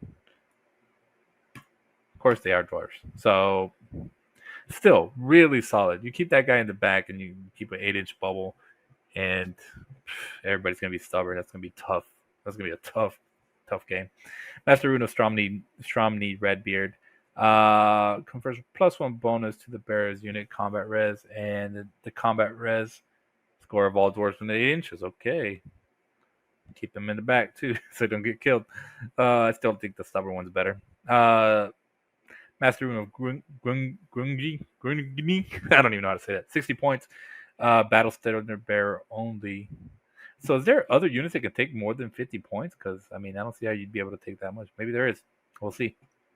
Okay, so Battle Standard Bearer with the Master Rune of Grungni, I cannot say that right, confers a 5+ ward save against wounds caused by shooting attacks and all magic missiles to any friendly units within 6 inches. Man, all these are solid. We got the Master Rune of Valaya, 40 points. The standard confers +1 bonus on all attempts to dispel magic by the owning player. Additionally, all remains of play spells are immediately dispelled on a roll of a 3+ at each friendly magic phase. Some more shutting down magic. Master Rune of Fears. So you get fear. Master Rune of Battle, 20, 40, and 60. Okay, we got a +1 bonus to the combat res. +2 with 2 runes. Okay, and then with 3, it's +2 bonus to the combat res, and additionally confers the fight and extra rank special rune to special rules to the bear unit. So you get an extra rank to fight with. Pretty cool. Pretty good.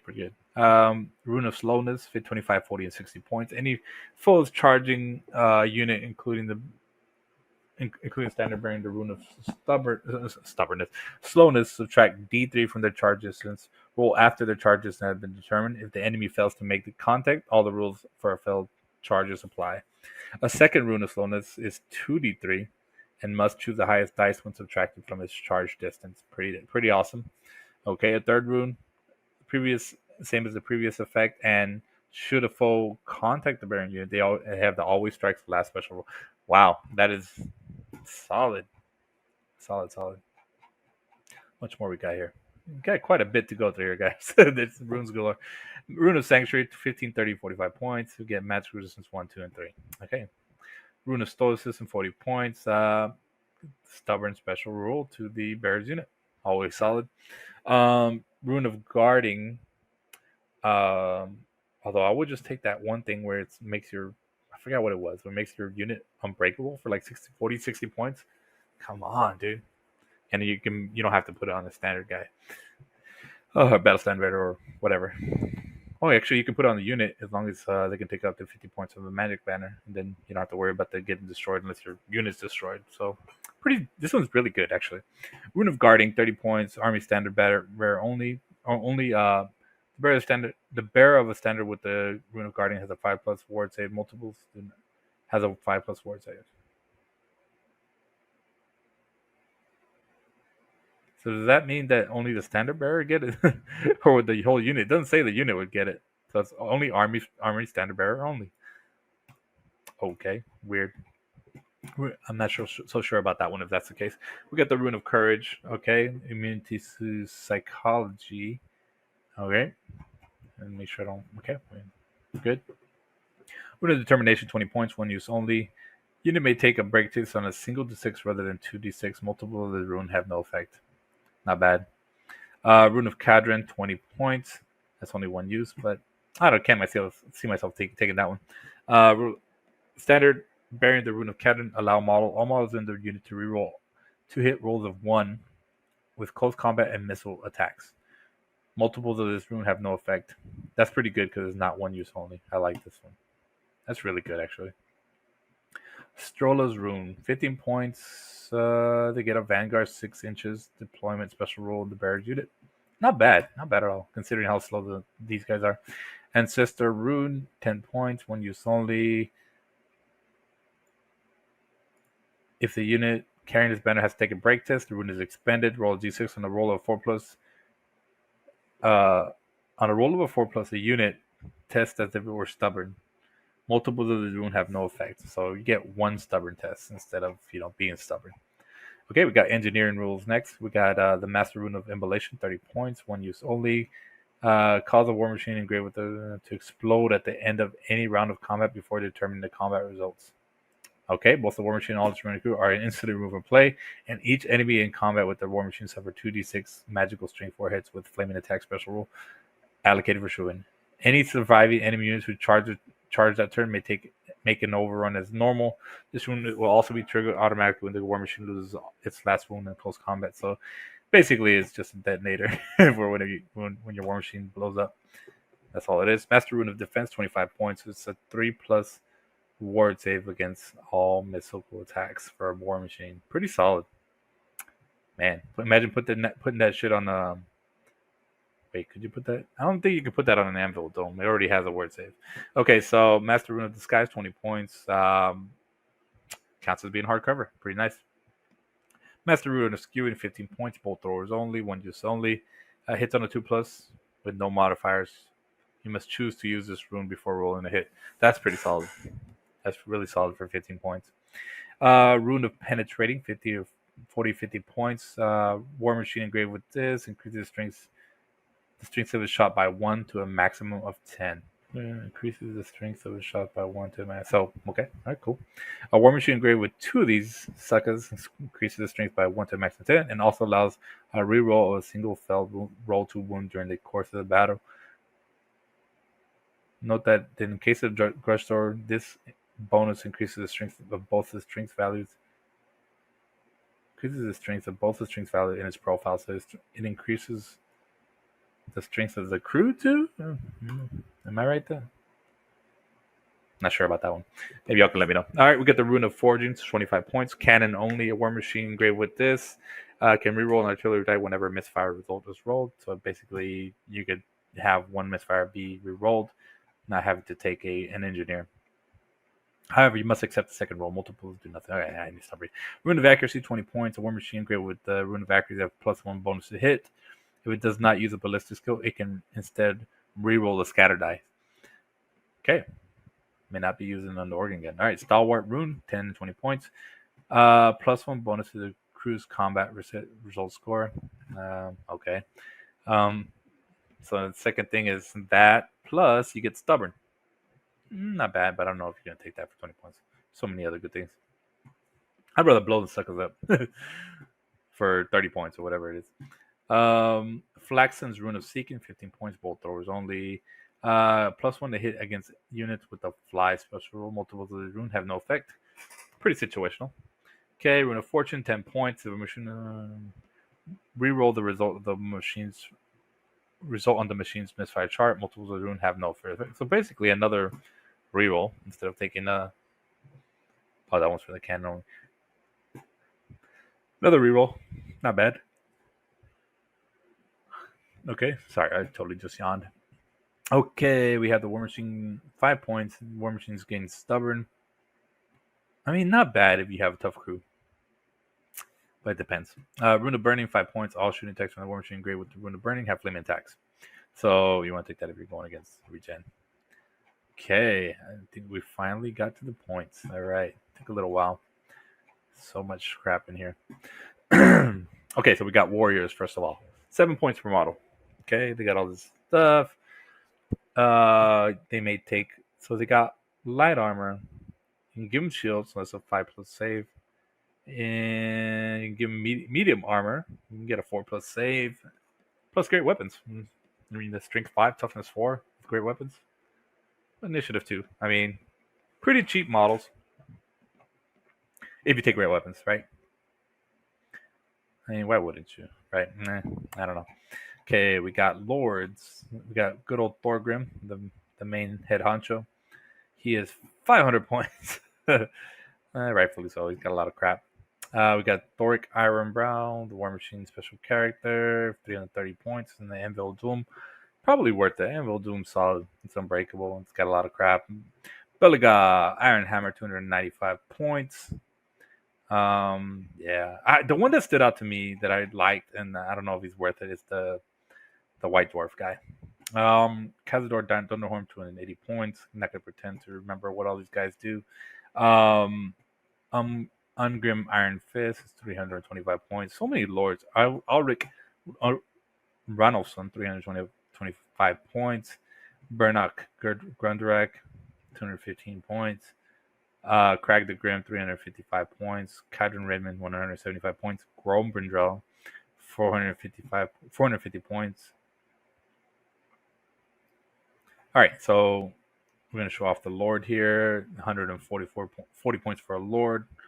And just solid with strength 4, toughness 5, weapon skill 7. I mean, that's just nice. Pretty good ballistic skill. You can give him a gun, too. I mean, full plate armor is only 6 points. You can give him pretty much what is that? Full plate armor is a 3+ armor save. Give him a shield or an enchanted shield. You got a 1+ armor save. Or you can get rid of that and just give him a 1+ armor save for 20 points. And then I don't know if you would do that. Maybe. I thought there was one armor where it gives you 1+ armor save and a 5+ ward save, right? I think there was. I would take that. I might just take that on him and just save some points and get a badass magic weapon. Take that thing that gives you +1 strength every turn, you and your unit. Brutal. All right, we got a Rune Lord, 120. Only 20 points less. Wow. That's tough. I guess it's still toughness 5. I mean, shoot. So this is the guy you can put him on an Anvil of Doom. So, oh wait. So we got a Lord, and then we got a Rune Lord. Okay, I'm sorry, I read that wrong. So this is a Rune Lord. This is the guy you can put on an Anvil of Doom. Okay. You can put him on the Shield Bearers for 5 points. But I don't know if you'd want to do that. Oh, Stone for 25. I don't know about those things. We got a Demon Slayer, 140 points. I mean, yeah, you can take Slayer skills. I mean, you could. It just depends what you're fighting. If you're fighting demons, definitely take one. We got Garagrim Iron Fist, 185 points. He's a Dragon Slayer. I mean, I don't know. Burlock Damonson, pretty cool name. Don't know if I would take him. I mean, he's aight. Grim Burlock Son, 95 points. It's super cheap. Well, not really. Maybe just get a regular guy. Joseph Bugman, 185 points. It's a Brewmaster guy. We got a Thane, which would be your BSB guy. So 70 points. Turn him into your BSB. Yeah, you can turn him to your BSB. We got a Runesmith for 60 points. Pretty cool. They got a lot of options here. It seems like so many options in WAP. Only 60 points. Not bad. Got a Master Engineer, 65 points. Can help you out with your cannons. Brewmaster for 85 points. It's kind of interesting what these guys can do. It'd be kind of fun. We got Dragon Slayer, 70 points. I mean, tough guys. Shield Bearers. Yeah, this is just like the mount. I guess Anvil Doom, the Shield Bearers you can take. Okay. You can take great weapons with your Anvil Guards. That's interesting. All right, we got. Might as well do that because they'll probably be trying to fight your Lord, and then you got these guys hitting with strength 6, maybe. We got the Warriors 7 points model. I read them earlier. Can they take a standard? The standard was up 25 points. Okay, not bad. Strength 3, toughness 4. Longbeards, we got strength 4, toughness 4, 12 points per model. They got medium armor, so they that's a 5+ armor save. You can take a standard up to 50 points. You can give them shields if you want to, and get them up to a 3+ armor save. Actually, upgrade to heavy armor, right? Which will be a 4+ armor save. Giving shields to a 3+ armor save. Sheesh. Yeah, and then you can do that thing where you give them +1 to their armor save. Give them up two up armor save. I don't know. Just thinking out loud. All right, that's a pretty cool drawing right there. Them and orcs or goblins, I guess. There's the bad moon right there. Bad moon looking thing or whatever. I don't know. All right, we got Quarrelers, 13 points per model. They have a crossbow. They have light armor. These guys shoot. Give them bucklers or some kind of things you can hit with. Give them shields. Give them 6+ armor or 5+ armor save. Whatever. They're just crossbow guys. hitting on 4s usually. But what's the thing about Resolute? There's something I'm missing here. We're on page what, 220? What is the Resolute thing? I forgot what that was. Let's look at that. What that was real quick. Oh, went too far. I think. Yeah, we're right here. All right. This is Resolute crap again. Did not need to pass a leadership. Oh, it's Relentless. Oh, yeah. Nothing special. Well, I guess I can reroll. Oh, this was the thing. You can reroll ones when you have your crossbows and all that stuff. That's just really solid. Really, really solid. I mean, that's their ballistic skill is you are going to be hitting on 4s, but you're going to get it to reroll 1s, which is just really, really good. I really like that rule. That's just, if I'm not playing them. If I am playing them, I hate it. Okay, so that's really good on them crossbow guys. Well, anybody that has weapons or shooting weapons, whatever, guns, crossbows, you get what I mean. All right, Thunders are at 13 points per model. You can give them, these guys got a handgun. They'll be rerolling ones. I mean, sheesh. It's going to be tough fighting them. They're just going to have so much shooting. Hammers, great weapon. They have medium armor, so they got a 5+ armor save. Can you upgrade them to heavy armor? 4+ armor save with a great weapon. And look at that. Give them the standard up to 75 points. So you can give them that damn standard. It gives them that 8-inch bubble where everybody's stubborn. Whew. Oh man, that's tough. Yeah, that's awesome. That's better than a BSB because a BSB can obviously be killed, because you can't take magic items on a BSB if they take in a banner. So that is solid. I haven't seen any units where you can take more than 50 points. So that's the first time I've seen that. We got Iron Breakers here, 16 points per model. These guys are solid. These hammer guys. Iron Breakers. Wait, these strength 4, toughness 4? Yeah, they sure are. Same stats, pretty much. These guys are hand weapon shield, full plate armor. You cannot take the great weapons on these guys. They have the Gromroll armor, so they actually will have isn't that a 2+ armor save? This is +2 instead of 1. So yeah, you're talking 3+ plus 1 more. It's going to be a 2+ armor save. I don't remember what the shield wall does, but they got the Cinder Blast bombs too. Also, one we can march as well. These guys are pretty solid. We got the Miners, 9 points per model. They got a great weapon also, and these are ambushers. So yeah, not bad. And you can upgrade them with armor. We got the Slayers, the Troll Slayers and the Giant Slayers, 11 points per model. They got the Death Blow, 2-hand weapon, so they do have 2 attacks each, and they have 2 attacks. How does that work? They got a great weapon and 2 attacks and 2-hand weapons. I'm not sure how that works. You can just make them skirmishers. Why wouldn't you? Right? Unbreakable skirmishers. That's pretty solid. Unbreakable skirmishers with great weapons. What the shit? Oh my goodness! And they have Vanguard, so I mean, well, yeah, because there's skirmishers. We got the Rangers, the 8 points per model. I never found out what the Hillstrider is. Let's see. Can we see what Hillstrider is here on the in the book? Let's hide this real quick. Let's see if we can find out. We never found out what the. And it looks like we're not gonna know. Maybe we'll look it up here a little. You know what? We'll see. We're on page 222. Let's look up Hillstrider. Come on now. Come on, you dumb thing. Okay. Sorry, computer went crazy for a little bit. All right, we're on page 222. Whew. How much we got to look through here? I can't just go to the next thing. All right, guys. Looks like we're never gonna find out. I don't know. All right, screw it, guys. Okay. You can give them throwing axes, great weapons, crossbows, or shields. Man.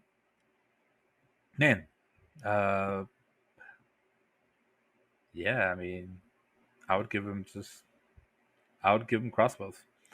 Dang, that's the most expensive one though. Yeah, just solid. All right, we got the Death Roller thing, the little mini steam tank. It's a chariot, 80 points. I mean, we're not bad for 80 points. It's just super cheap.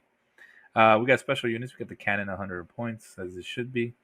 Although I think if I remember correctly, cannons took they're nerfed because I think they actually roll the scatter die now. So it's a good thing though, because cannons were so OP. It's crazy, dude. You can give them light armor on the crew. That's kind of interesting.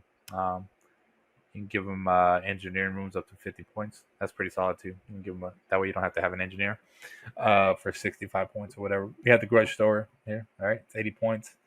Don't remember what it does. Oh, it's just like a flaming thing. That's what it was. I think bolt throwers only 45 points. That's pretty solid. But this is skills 3. You can give one of those runes. You can give one of the runes to make it hit better. Get the fire thrower, which is scary as hell. And this thing, yeah, I mean, it's just cheap war machines. Why not? Yeah. We got the Iron Drake, 17 points per model. You know, you can give those guns or whatever. You can look at it. The Drake Fire pistols are free. If you wanted a Trollhammer torpedo, that's strength 8 bullshit. You can give them that. 20 points. Not bad at all. You can even give them a standard. That's crazy, guys. You can put standards on all these things. That's 50 points standard. Man, just it's so interesting. We got Doom Seekers with 35 points per model. Were these the Ogre ones? What are these guys? Is it the Ogre thingies? I don't remember if they were. Oh no, these are guys that they're like the Fanatics. Okay, all right, cool. All right, we got the Organ Gun at 120 points. This thing could literally decimate an army. And you can take the runes up to 50 points. Flaming Cannon, you can take runes up to 50 points, 140 points. Sheet of Fire, yeah, oof, just scary. Gyrocopter is 85 points. I don't know if I like the Gyrocopter, but I do like the Gyro Bomber. I think it's solid. Let's see the radiance. Rune Guardians, 55 points per model. I don't. Oh, these are the monstrous infantry. 55 points per model though. Oh yes, the animated construct. That's what this one was. We got the Grudge Breaker for 225 points. 6 8 wounds. That's also an animated construct. I didn't even notice that before. Steam pressure injuries. We got the Thunder Barge, 275 points. This was the blimp looking thing, wasn't it? We got a Dwarf Handgun, 6 crew, bombing run. Yeah, this thing. This is the one that when it crashes, it really messes some stuff up. All right. I think that's the last of it. Yeah, it really is. I don't remember which ones were those. Anyways, guys, the Dwarf book was really fun to look through. I really like it. So many runes to look through, just so many different kinds of lords and heroes. I mean, I would love to fight with them. I'll be honest. I always thought they were a little boring because to me, honestly, before when I first started, I was like, they all look alike, but I didn't really understand the difference between them. If you look at them, they look very similar, right? But that's any army, I guess. It'd be cool to paint them up differently. Plus, I didn't like the slow movement thing and no magic, or not no magic, but like magic being so different. I thought they just wouldn't be the easiest army for me to play, which is probably true. But at the same time, it'd be fun to play with them or play. I'd rather play with them than play against them. I think they would kick my ass. So, but then again, I'm not that good. Everybody kicks my ass. Just being honest. Anyways, it's really fun looking through this book, guys. I hope you enjoyed it as much as I did.